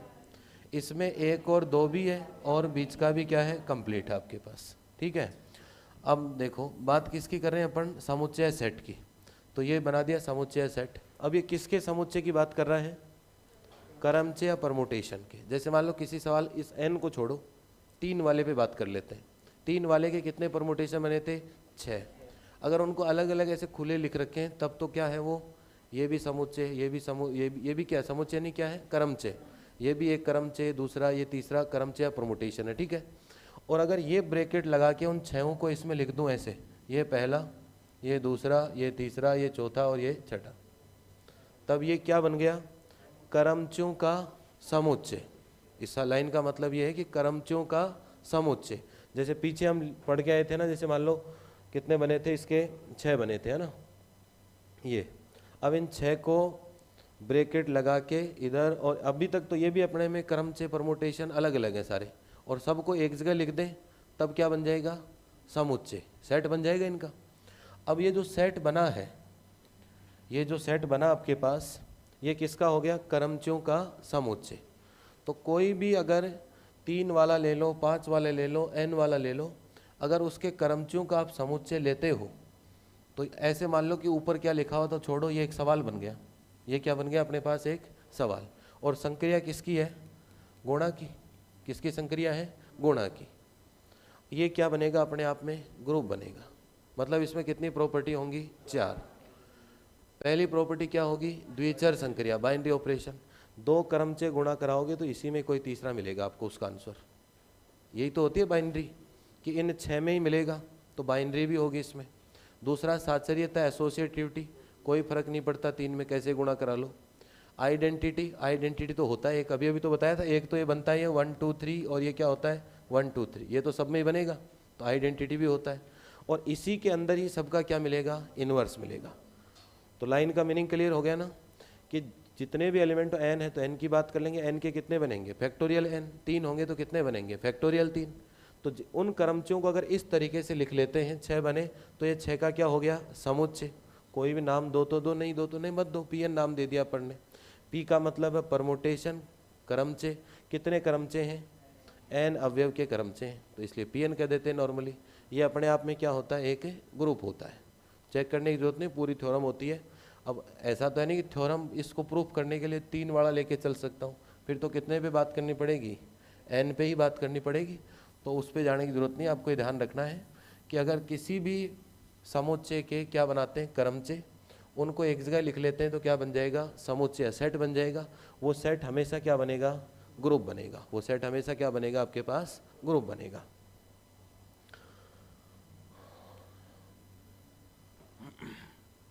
इसके बाद लिखेगा चक्रीय क्रमचय। चक्रीय क्रमचय, साइक्लिक परमुटेशन, या इसे चक्र भी कहते हैं, साइकिल भी कहते हैं। साइक्लिक परमुटेशन, साइक्लिक परमुटेशन कह दो, चाहे क्या कह दो, साइकिल कह दो।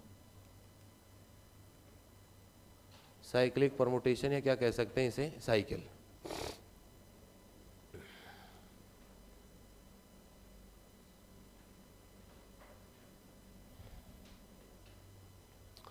पहले पूरी डेफिनेशन लिखो एक बार, जैसे जैसे मैं लिख रहा हूँ, और फिर एक सवाल लूँगा तब ये डेफिनेशन समझ में आएगी। ठीक है, पहले पूरी लिख लो, जिससे कि कभी दोबारा देखो तो भी समझ में आ जाए।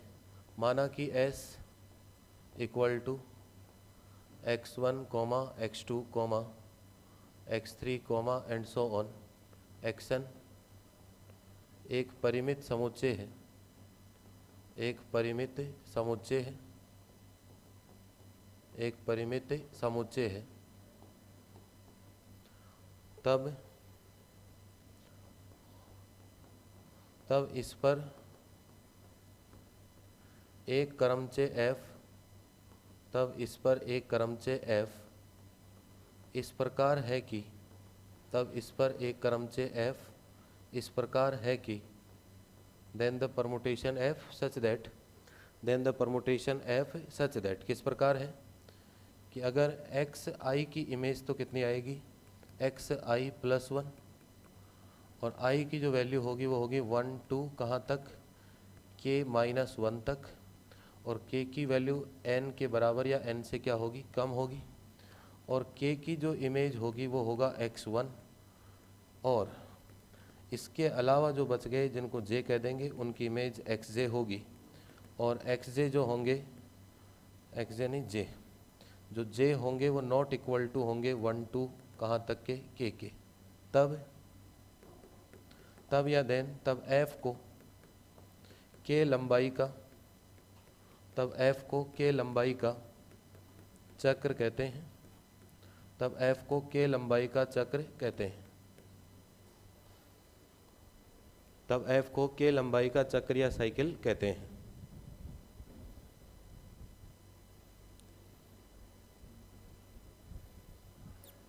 और लिखेंगे कैसे, ये लाइन भी लिख लो, तथा इसे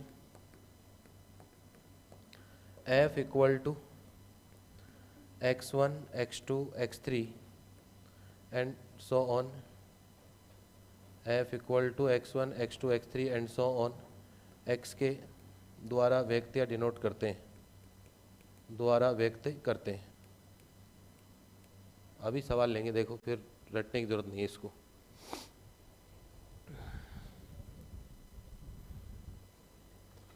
कि कोई भी एक फाइनाइट सेट एस होगा और उस पर एक परमुटेशन सच दैट, या इस प्रकार हम डिफाइन करेंगे कि वो इस कंडीशन के अनुसार चले, तो एफ को हम क्या कहेंगे, चक्र या साइकिल कहेंगे, है ना।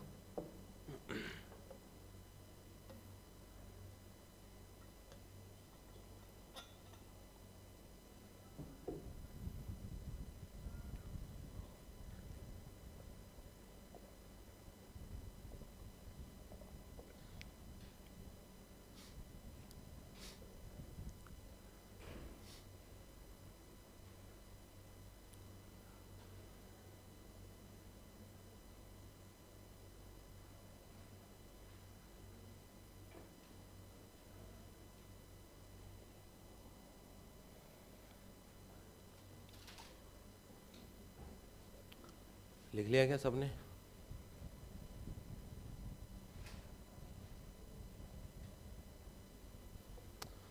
अब देखो एक सवाल लेके चलते हैं अपन, यहीं लिख देता हूँ जिससे समझने में सुविधा रहेगी, लिखना नहीं है एक बार। और ये ले लिया हमने 1 2 3 4 5 6 और 7, ठीक है। एग्जैक्ट ले लेता हूँ जिससे समझने में सुविधा रहे। एक की इमेज 2, 2 की 5,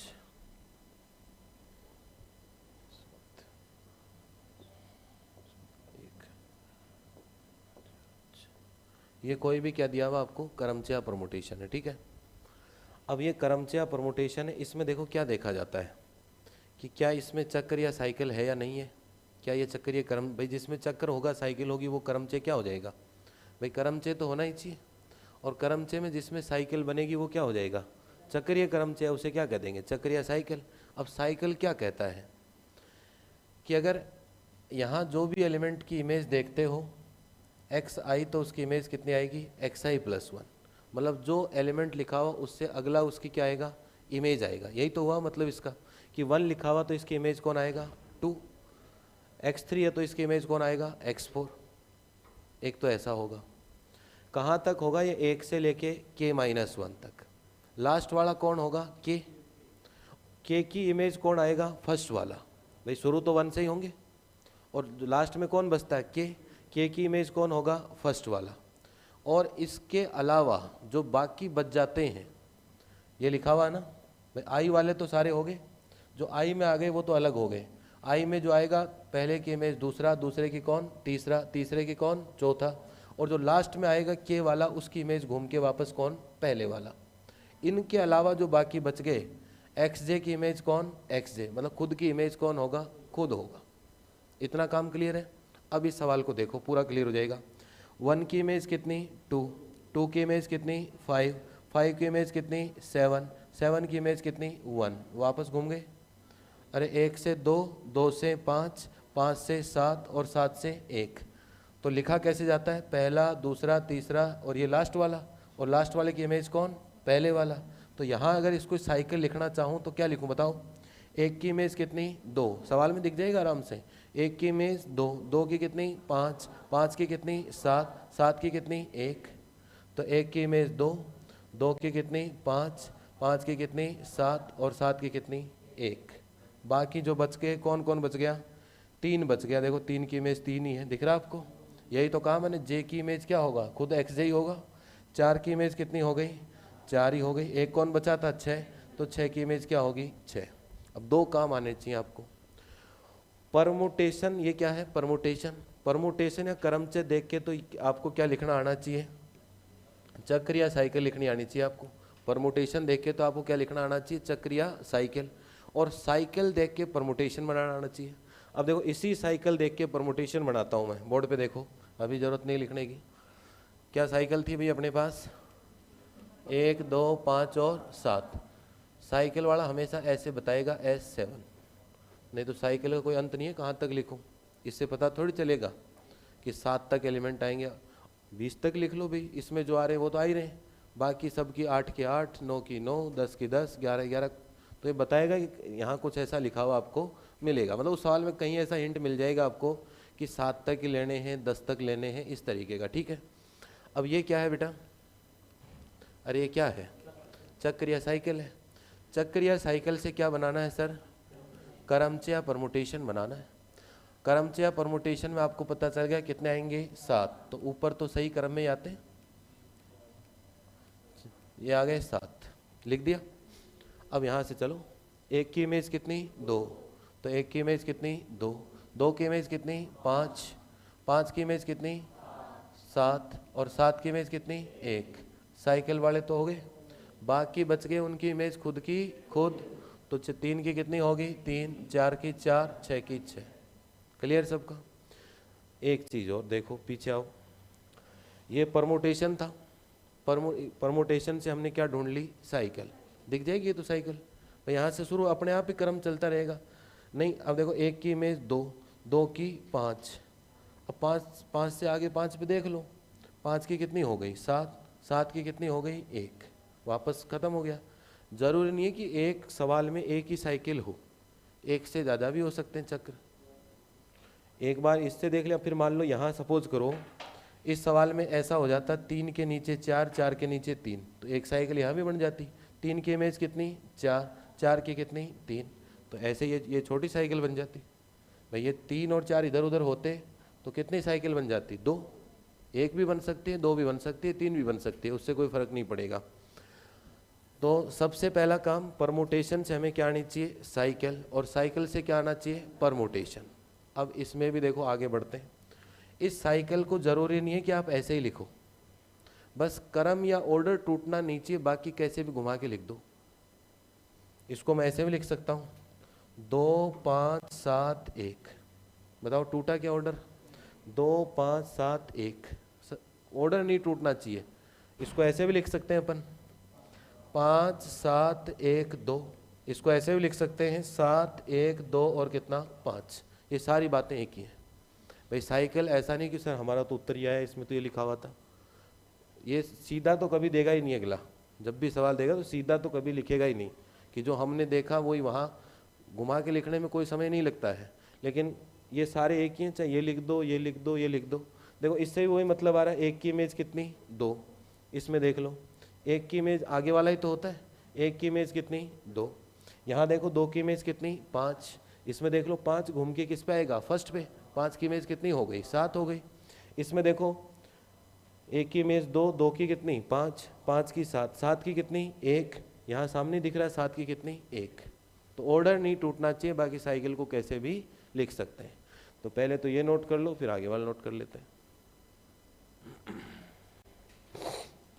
अब बताओ किसी को ये डेफिनेशन टिपिकल लग रही है क्या, पहले लिखी थी तब तो लग रहा था क्या लिख दिया है ना, अब लग रही है क्या बताओ, अरे अब लग रही है क्या, तभी तो मैं कहता हूँ कि हर चीज़ के साथ उसका अगर एक एग्जाम्पल सेट दिमाग में है तो वो डेफिनेशन आपको रटने की ज़रूरत नहीं है। अब इसकी डेफिनेशन कैसे याद करोगे कि भाई एक ऐसा क्रमचय होगा जिसमें जो आएंगे उनकी इमेज तो उससे अगले वाला, लास्ट वाले की इमेज कौन? फर्स्ट वाला। लास्ट वाले की इमेज कौन? फर्स्ट वाला। जो बच गए उनकी इमेज खुद की खुद। ये डेफिनेशन होगी आपकी।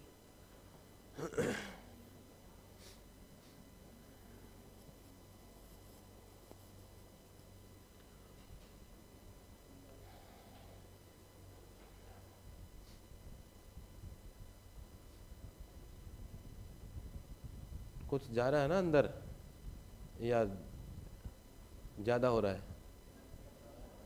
ठीक है फिर।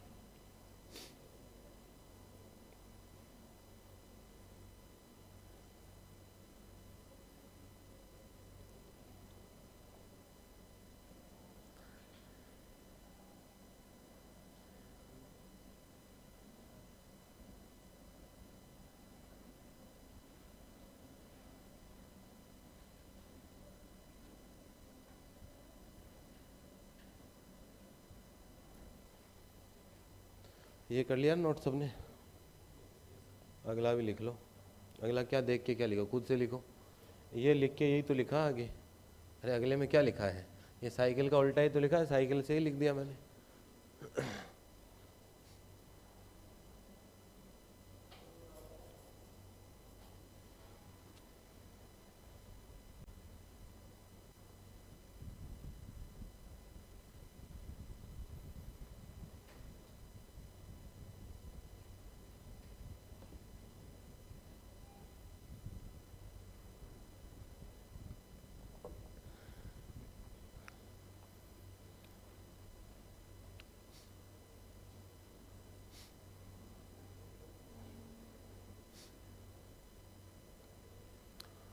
सवाल यही आएंगे क्रमचय में कि परमुटेशन देखा, उसके नीचे 4 ऑप्शन में पूछेगा कि इसके चक्र बताओ। तो चक्र एक भी बन सकता है, 2 भी मिल सकते हैं, आगे और भी बड़े सवाल करेंगे अभी। तो ये भी सवाल पूछता है एग्जाम में कि साइकिल बताओ इसमें क्या चक्कर बन रहे हैं। हाँ, या चक्रों की संख्या पूछ लेगा, कैसे भी पूछ सकता है कि 2 बनेंगे 3 बनेंगे साइकिल। जैसे इसमें 1 बन रही है, अब इसको ही ऐसे लिख देते, ये लो इसको इधर उधर कर देता मैं, तो 1 साइकिल और बन जाती। भाई इसको ऐसे लिख देता, 3 की इमेज 4, 4 की कितनी हो गई 3, तो 1 साइकिल और बन जाती। देखो 3 से कहाँ गए 4, और 4 से कहाँ गए 3, तो 1 साइकिल और बन जाती। कौन सी? 3 और 4। साइकिल में कॉमा नहीं लगेगी कभी भी, साइकिल में कभी भी कॉमा नहीं लगेगी। बीच में लगा दी होगी अपन ने, तो किसने लगाई? अरे लगाई होगी, ऐसा तो कैसे होगा ना। इसके बाद देखो आता है चक्र का प्रतिलोम। चक्र का भी क्या आता है? इनवर्स। चक्र का प्रतिलोम, चक्र का क्या आता है? प्रतिलोम, इनवर्स ऑफ ए साइकिल। तो इनवर्स ऑफ ए साइकिल में क्या होगा?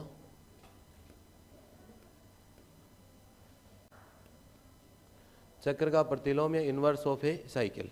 कुछ नहीं करना, देखो यही साइकिल है, मान लो ऊपर वाली ले लो, कोई दिक्कत नहीं है। ये साइकिल है बेटा आपके पास 1 2 5 और कितना 7, यही साइकिल है आपके पास 1 2 5 7। अब इस साइकिल का क्या निकालना आपको? इनवर्स। इधर से शुरू हो जाओ, क्या लिखेंगे? 7 5 2 और कितना हो गया 1, ये हो गया इनवर्स।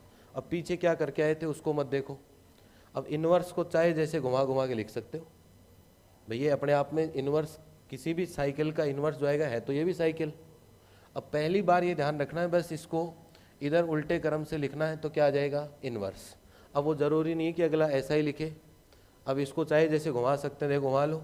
अब कहाँ से शुरू करें? 5 से। 5 2 1 7 भी लिख सकते हो। क्या लिख सकते हो? 2 1 7 5 भी लिख सकते हो। अब मत उल्टा कर लेना दोबारा से, नहीं तो ये आ जाएगा वापस से, है ना। और अब क्या लिख सकते हैं इसको? 1 7 5 और कितना 2। तो ये सारे, इसको भी कई तरीके से लिख सकते हैं। तो एक बार जब इन्वर्स करते हैं तब उल्टे क्रम से लिखना होता है, बाकी तो फिर चाहे जैसे घुमा के साइकिल के ऑर्डर में लिख सकते हो। करो देखे नोट।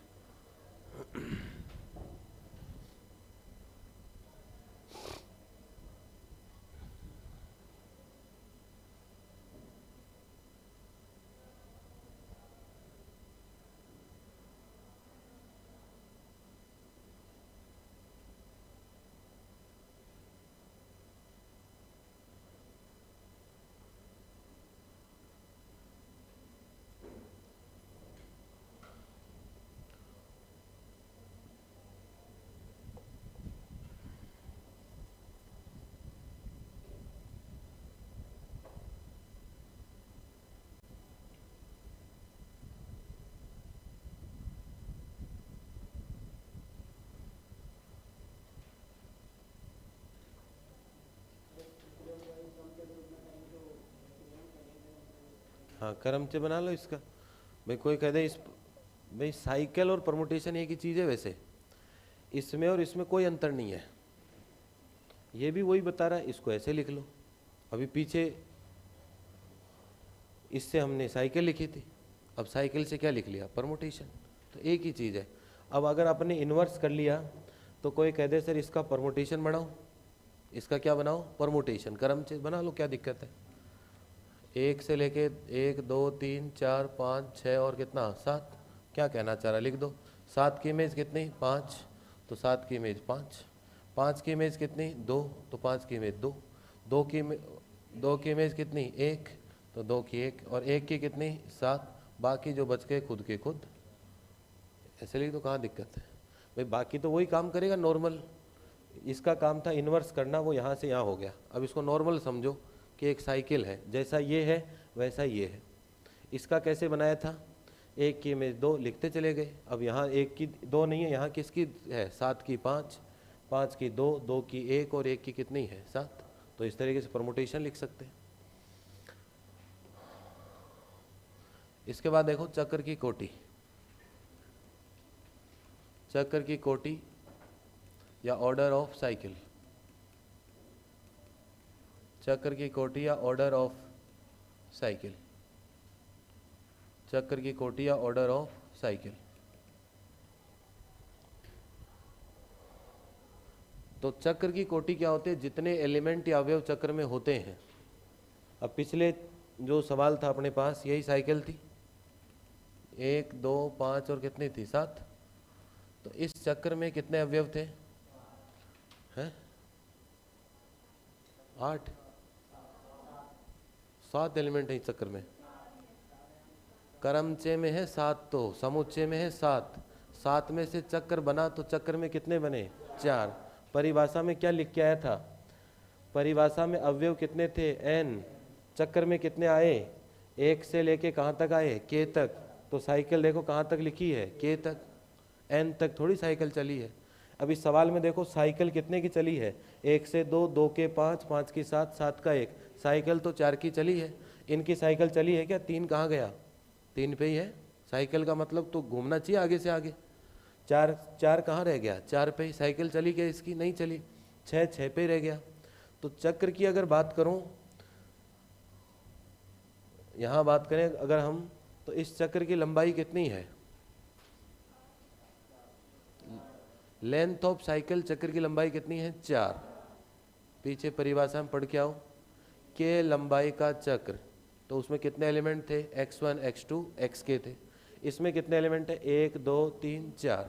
तो इस चक्र की लंबाई कितनी है, इस चक्र की लंबाई है 4। क्रमचय में अवयव पूछे कि कितने अवयव लेके चले थे उस समुच्चय में, तब तो कितने लेके चले थे 1 से 7, लेकिन चक्र में तो कितने आए 4 ही आए। तो चक्र की लंबाई या लेंथ ऑफ साइकिल कितनी हुई 4। अब हम बात किसकी कर रहे हैं, चक्र की कोटि या ऑर्डर ऑफ साइकिल की। तो जितनी चक्र की लंबाई होती है वही चक्र की क्या होती है, कोटि होती है। तो चक्र की लंबाई 4 है, तो यही क्या होगी, चक्र की कोटि होगी। तो ऊपर एक लाइन लिखो, पहले यहाँ एक लाइन लिखो, बोल रहा हूँ मैं, किसी के लंबाई के चक्र की कोटि, किसी के लंबाई के चक्र की कोटि, किसी के लंबाई के चक्र की कोटि के ही होती है, किसी के लंबाई के चक्र की कोटि के होती है, किसी के लंबाई के चक्र की कोटि के होती है। The order of cycle of length के इज के, the order of cycle, the order of cycle of length के इज के, कि जितनी चक्र की लंबाई के होगी तो उसकी कोटि भी कितनी होगी के। चक्र की लंबाई 4 होगी तो कोटि कितनी होगी 4 होगी। अब सवाल नीचे नोट कर लो,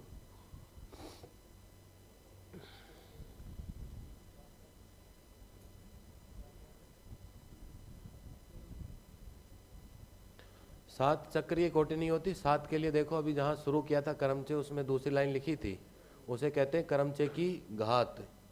पढ़ो देखे, क्रमचय की जो परिभाषा लिखी है उसके नीचे एक लाइन लिखी थी कि एस समुच्चय में जितने अवयव होते हैं वो क्या कहलाती है, क्रमचय की घात कहलाती है, डिग्री ऑफ परमुटेशन कहलाती है वो। पढ़ो देखे, लिखा है क्या? दूसरी लाइन एक एरो का साइन लगाई, लिखा होगा अपन ने, क्रमचय की घात, कि जितने अवयव होते हैं वो तो क्या कहलाती है? क्रमचय की घात कहलाती है। और जितने साइकिल में आते हैं, 4 आ गए, 5, जरूरी नहीं कि 4 या 5 भी आ सकते हैं, किस साइकिल में 2 भी आ सकते हैं, तो वो क्या कहलाती है? चक्र की कोटि कहलाती है, ऑर्डर ऑफ साइकिल। इसके बाद एक शब्द और आता है जिसे कहते हैं पक्षांतरण। एक शब्द आता है आपके पास पक्षांतरण, लगाओ हेडिंग, एक शब्द आता है पक्षांतरण, या जिसे कहते हैं ट्रांसपोजिशन। पक्षांतरण कह दो चाहे क्या कह दो, ट्रांसपोजिशन।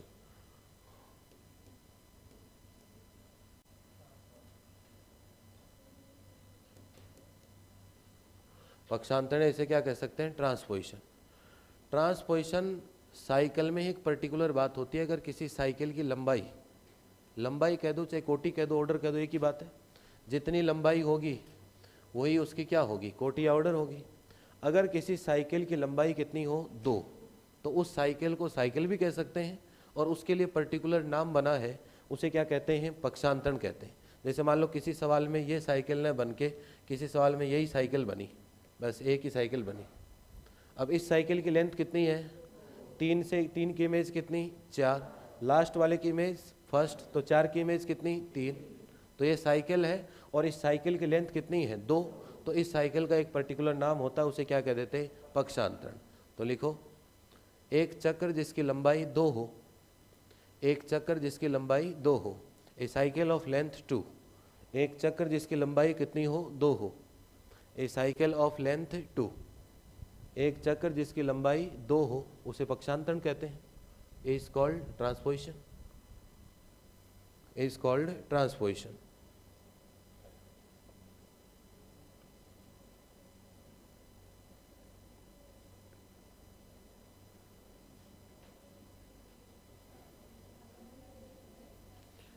एक चक्कर जिसकी लंबाई कितनी हो? 2 हो, तो उसका चक्कर तो होता ही, चक्कर नाम तो है ही है उसका, लेकिन उसका एक पर्टिकुलर नाम और दे दिया 2 लंबाई वाले को, ट्रांसपोजिशन या पक्षांतरण। ठीक है।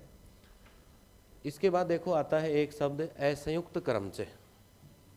एक शब्द आता है असंयुक्त क्रमचय। सब का उपयोग आएगा अभी सवाल आते ही, सब बातों का, साइकिल, साइकिल की लेंथ, साइकिल का ऑर्डर, ट्रांसपोजिशन, असंयुक्त, सब का यूज आएगा अभी। असंयुक्त क्रमचय या disjoint permutation. Disjoint permutation,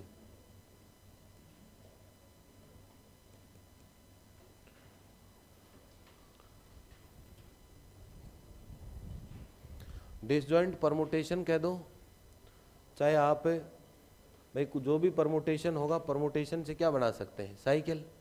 permutation से क्या बना सकते हैं? साइकिल। भाई परमुटेशन में भी क्या होती है? इमेज ही तो होती है, 1 की इमेज 2, 2 की 3, जो भी है। और साइकिल में भी क्या पढ़ते हैं? 1 की इमेज 2, 2 की 5, 5 की कितनी? 7। तो परमुटेशन की बजाय साइकिल लिखो, है ना, या क्रमचय भी रहने दो, कोई बात नहीं है, यहाँ ब्रैकेट में लिख लो साइकिल, है ना। अरे तो परमुटेशन में ही तो चक्कर बनेगा बेटा। हाँ तो परमुटेशन में ही तो चक्कर बनेगा, अभी लिखवा रहा हूँ, है ना। देखो भाई ये सवाल, जैसे ये है 1 की इमेज 2 है, 2 की 3 है, तो ऐसे लिख रहे हैं, तो ये क्या है? पूरा परमुटेशन लिख रहे हैं। अब इस परमुटेशन से चक्कर निकाल लो बाहर, 1 की 2, 2 की 3, तो परमुटेशन से ही क्या आएगा? साइकिल आएगी। भाई जब कुछ लिखा हुआ होगा, इसकी इमेज ये, इसकी इमेज ये, तो उसी में तो ढूंढेंगे साइकिल को, या ऐसे साइकिल मिल जाएगी? ऐसे तो साइकिल मिलेगी नहीं। जब कुछ दिया हुआ होगा, जैसे सपोज करो अपने पास ये है, अब ये दिया हुआ था तभी तो साइकिल ढूंढ पाए इसमें कि ये साइकिल थी, तो साइकिल मिलेगी कहाँ? अरे साइकिल मिलेगी कहाँ? क्रमचय परमुटेशन में तो साइकिल मिलेगी। अब ये नहीं देता और ये मिल जाता क्या आगे वाला? हाँ तो परमुटेशन, मैं कब कह रहा हूँ कि पूरा परमुटेशन ही साइकिल बन जाएगा, ये थोड़ी कह रहा हूँ मैं। भाई पूरा परमुटेशन साइकिल थोड़ी बना, बताओ बना क्या? यही एलिमेंट बने, 4 ही बने साइकिल में, तो बाकी नहीं बने।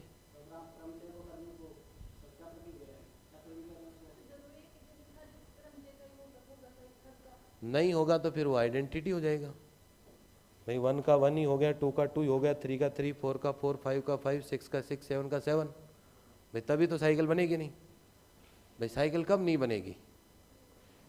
जब इमेज खुद की खुद ही हो जाए तब भी साइकिल नहीं बनेगी, बाकी तो हर स्थिति में क्या बनेगी? साइकिल बनेगी। और जब 1 की 1, 2 की 2, 3 की 3, 4 की 4, 5 की 5, 6 की 6, 7 की 7, तो उसके तो पर्टिकुलर नाम सीख के आए, क्या बन जाएगा? आइडेंटिटी बन जाएगा। भाई उसका तो पर्टिकुलर नाम सीख के आए, क्या बन जाएगा? आइडेंटिटी। अब देखो यहाँ बात करते हैं अपन, किसकी बात करें? असंयुक्त चक्र की बात कर लो ना, कर्मचे की मत करो, चलो है ना। दिक्कत हो रही है तो चक्र लिख लो बेटा ना, काम तो चक्कर से ही होगा। डिसजॉइंट साइकिल लिख लो। भाई परमुटेशन में भी जाके ढूंढना तो क्या है? साइकिल ही ढूंढनी है। परमुटेशन में जाके भी ढूंढनी तो क्या है? साइकिल। तो साइकिल लिख लो, असंयुक्त चक्र या डिसजॉइंट साइकिल। तो असंयुक्त चक्र या डिसजॉइंट साइकिल में क्या होगा आपके पास कि कोई भी अवयव या एलिमेंट दो साइकिल में सेम नहीं होना चाहिए। कोई भी एलिमेंट या अवयव दो साइकिल में क्या नहीं होना चाहिए? सेम। तब वो साइकिल क्या कहलाएगी? असंयुक्त या क्या कहलाएंगी? डिसजॉइंट। लिखो, कोई भी एलिमेंट या अवयव क्या नहीं होना चाहिए आपके पास? सेम नहीं होना चाहिए, तब वो साइकिल क्या कहलाएंगे आपके पास? डिसजॉइंट। लिखो, किसी समुच्चय एस के, लिखो किसी समुच्चय एस के दो चक्र असंयुक्त कहलाते हैं। किसी समुच्चय एस के दो चक्र, किसी समुच्चय एस के दो चक्र असंयुक्त कहलाते हैं। किसी समुच्चय एस के दो चक्र या दो साइकिल डिसजॉइंट कहलाएंगे यदि उनको पंक्ति रूप में व्यक्त करने पर, यदि उनको पंक्ति रूप में, पंक्ति में तो लिखते हैं साइकिल को, यदि उनको पंक्ति रूप में व्यक्त करने पर कोई भी उभयनिष्ठ अवयव, यदि उनको पंक्ति रूप में व्यक्त करने पर कोई भी उभयनिष्ठ अवयव, पंक्ति रूप में व्यक्त करने पर कोई भी उभयनिष्ठ अवयव नहीं हो, पंक्ति रूप में व्यक्त करने पर कोई भी उभयनिष्ठ अवयव नहीं हो, कि two cycles are said to be disjoint if there is no common element in the row notation. कि जब पंक्ति में तो लिखते हैं साइकिल को, अरे भी साइकिल को पंक्ति में तो लिखते हैं अपन। अब जैसे दो साइकिल हैं, ये एग्जाम्पल लेके चले, एक साइकिल एफ है आपके पास, ये मान लो 1, 2 और 3। 1, 2, 3 क्या बताती है? 1 की इमेज 2, 2 की इमेज 3, 3 की इमेज कितनी? 1। और एक साइकिल है जी, वो है आपके पास मान लो 4, 5। ठीक है, तो इन साइकिल में कोई एलिमेंट कॉमन है क्या? नहीं है, तो ये साइकिल कौन सी है? डिसजॉइंट है। और अगर इसी साइकिल में ये एलिमेंट आ जाता है यहाँ और, अब ये साइकिल डिसजॉइंट नहीं होंगी। सीधा सा कंसेप्ट है। तो ये लिख लो उदाहरण के रूप में, नीचे लिख लो यहाँ एफ तथा जी, एफ तथा जी दोनों असंयुक्त चक्र हैं, दोनों असंयुक्त चक्र हैं। एफ और जी दोनों क्या हैं? डिसजॉइंट साइकिल है।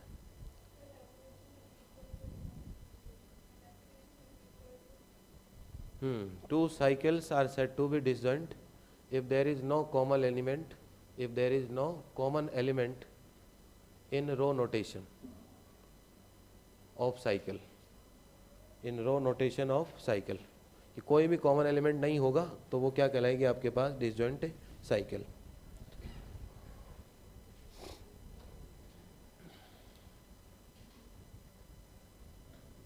अब देखो, एक प्रॉपर्टी हम लिख के आए थे पहले शुरुआत में, एक प्रॉपर्टी मैंने शुरुआत में बताया था आपको कि मोस्टली जब f इंटू जी करोगे और g इंटू एफ करोगे तो रिजल्ट क्या आएगा?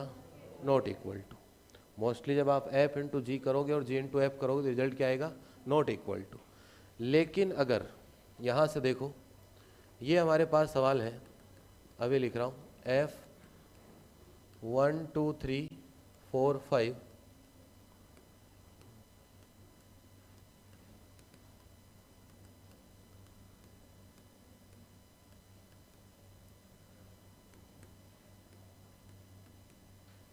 गुणा करके बताओ मुझे, f इंटू जी बताओ और g इंटू एम बताओ, बताइए। अभी कुछ नहीं करना, आपको गुणा ही करना है बस। आगे काम में बताऊंगा क्या दिख रहा है इसमें फिर।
सेम आ रहे, 3 1 2 3 1 5 4, यही है। और इसका 5 4 सेम आ रहा है। यहाँ क्या हुए, F इंटू जी और G इंटू एफ क्या हो गए, बराबर हो गए। मैंने शुरू में कहा था ऐसे बराबर नहीं होंगे, कहा था ना कि भाई हर लगभग केसों में F इंटू जी और G इंटू एफ क्या रहेंगे, नॉट इक्वल टू होंगे, मतलब बराबर नहीं होंगे, ये लिखा था ना शुरुआत में। और जो शुरू में सवाल किया था उसमें इक्वल आए थे क्या, नहीं आए थे। यहाँ इक्वल क्यों हुए, देखो इस पे बात करते हैं। इस वाले को क्रमचेद लिखा हुआ आपके पास, परमुटेशन, इसकी साइकिल देखो क्या साइकिल बन रही है इसमें बताओ। 1 से 2, 2 से 3, 3 से 1, 1 2 3, यही साइकिल है इसकी। ये तो आगे आएगा नहीं साइकिल में। इसकी साइकिल देखो बेटा, इसकी साइकिल नहीं नहीं नहीं, 4 से 5, 5 से 4, मतलब ये साइकिल है। तो साइकिल दोनों की क्या है, अलग अलग है, मतलब असंयुक्त या डिसजॉइंट है ना। तो अगर असंयुक्त चक्रों का गुणन किया जाए, ये साइकिल है इसकी और ये इसकी साइकिल है, तो ये दोनों साइकिल क्या डिसजॉइंट है या नहीं है, है डिसजॉइंट, असंयुक्त है ये। तो अगर असंयुक्त चक्रों का गुणन किया जाए तो वो क्या होगा, क्रम विनिमय होगा, चाहे बराबर कह दो चाहे क्रम विनिमय। F इंटू जी बराबर कितना हो गया, G इंटू एफ। तो पहले तो लगाओ, नोट लगाओ और उसमें लिखो पॉइंट नंबर फर्स्ट, और मैं जो बोल रहा हूँ वो लिखो, फिर ये सवाल नोट करना। दो असंयुक्त चक्रों का, दो असंयुक्त चक्रों का, दो असंयुक्त चक्रों का गुणन क्रम विनिमय होता है। क्रम विनिमय का मतलब बराबर हो गया भाई, F इंटू जी और क्या हो गया, G इंटू एफ बराबर हो गए। तो दो असंयुक्त चक्रों का गुणन क्रम विनिमय होता है, दो असंयुक्त चक्रों का गुणन क्रम विनिमय होता है। पहले नहीं हो रहा था भाई, ऐसे हर किसी नॉर्मल सवाल में नहीं होगा। हुआ था क्या बताओ, पहले सवाल में नहीं हुआ था। फिर ये नोट कर लो अब क्यों हुआ सवाल के साथ।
तो इस कंडीशन में क्या होगा, F into G equal to कितना होगा आपके पास, G इंटू एफ होगा।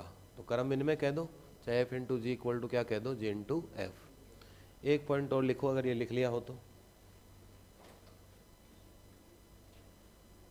लिख लिया क्या सबने। अब लिखिए प्रत्येक क्रमचय को, प्रत्येक क्रमचय को, प्रत्येक क्रमचय को असंयुक्त चक्रों के, प्रत्येक क्रमचय को असंयुक्त चक्रों के, प्रत्येक क्रमचय को असंयुक्त चक्रों के गुणनफल के रूप में, प्रत्येक क्रमचय को असंयुक्त चक्रों के गुणनफल के रूप में व्यक्त किया जा सकता है। प्रत्येक क्रमचय को असंयुक्त चक्रों के गुणनफल के रूप में व्यक्त किया जा सकता है। Every permutation can be, every permutation can be expressed as, every permutation can be expressed as a product of disjoint cycles, expressed as a product of disjoint cycles। देखो ये कोई भी आपके पास क्रम से दिया हुआ, जैसे मान लो 1 2 3 4 5 6 7 8 9 और 10, ठीक है। 1 की इमेज 2, 2 की इमेज 5 कर देते हैं, 5 की इमेज 7, 7 की 1, एक तो ये हो गया ना। एक हो गया 4 की 3, 3 की 4, एक हो गया 8 की 9 और 9 की 8, और 6 को 6 रख देते हैं, 10 का 10 रख देते हैं। ठीक है, ये क्या आपके पास एक क्रमचय परमुटेशन है। ठीक है, अब इसकी साइकिल बताओ, इसकी साइकिल बताओ इस परमुटेशन की। एक तो देखो 1 से 2, 2 से 5, 5 से 7 और 7 से 1, तो 1 से 2, 2 से 5, 5 से 7 और 7 से 1, साइकिल ख़त्म हो गई। और साइकिल है क्या इसमें, है ना। 3 की में 4, 4 की 3, तो एक साइकिल ये 3 से 4 और लास्ट वाला फर्स्ट पे एक साइकिल ये रही। 8 से 9 और 9 से 8, तो यही तो पॉइंट लिखा। पॉइंट पढ़ो क्या लिखा है। प्रत्येक क्रमचय को असंयुक्त चक्र, तो ये चक्र क्या कोई कॉमन आ रहा है क्या इनमें, तो असंयुक्त या डिसजॉइंट हो गई। और इन साइकिल के किसके रूप में व्यक्त कर सकते हैं, गुणन या मल्टीप्लिकेशन में।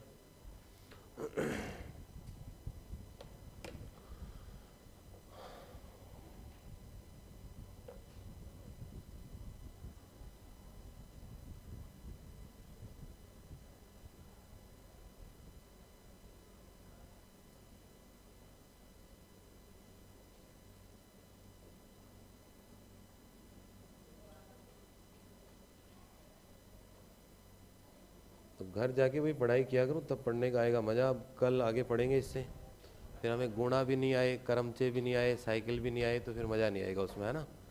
तो कल पढ़ के आना जितना पढ़ाया उसको, और बाकी कल देखते हैं, है ना।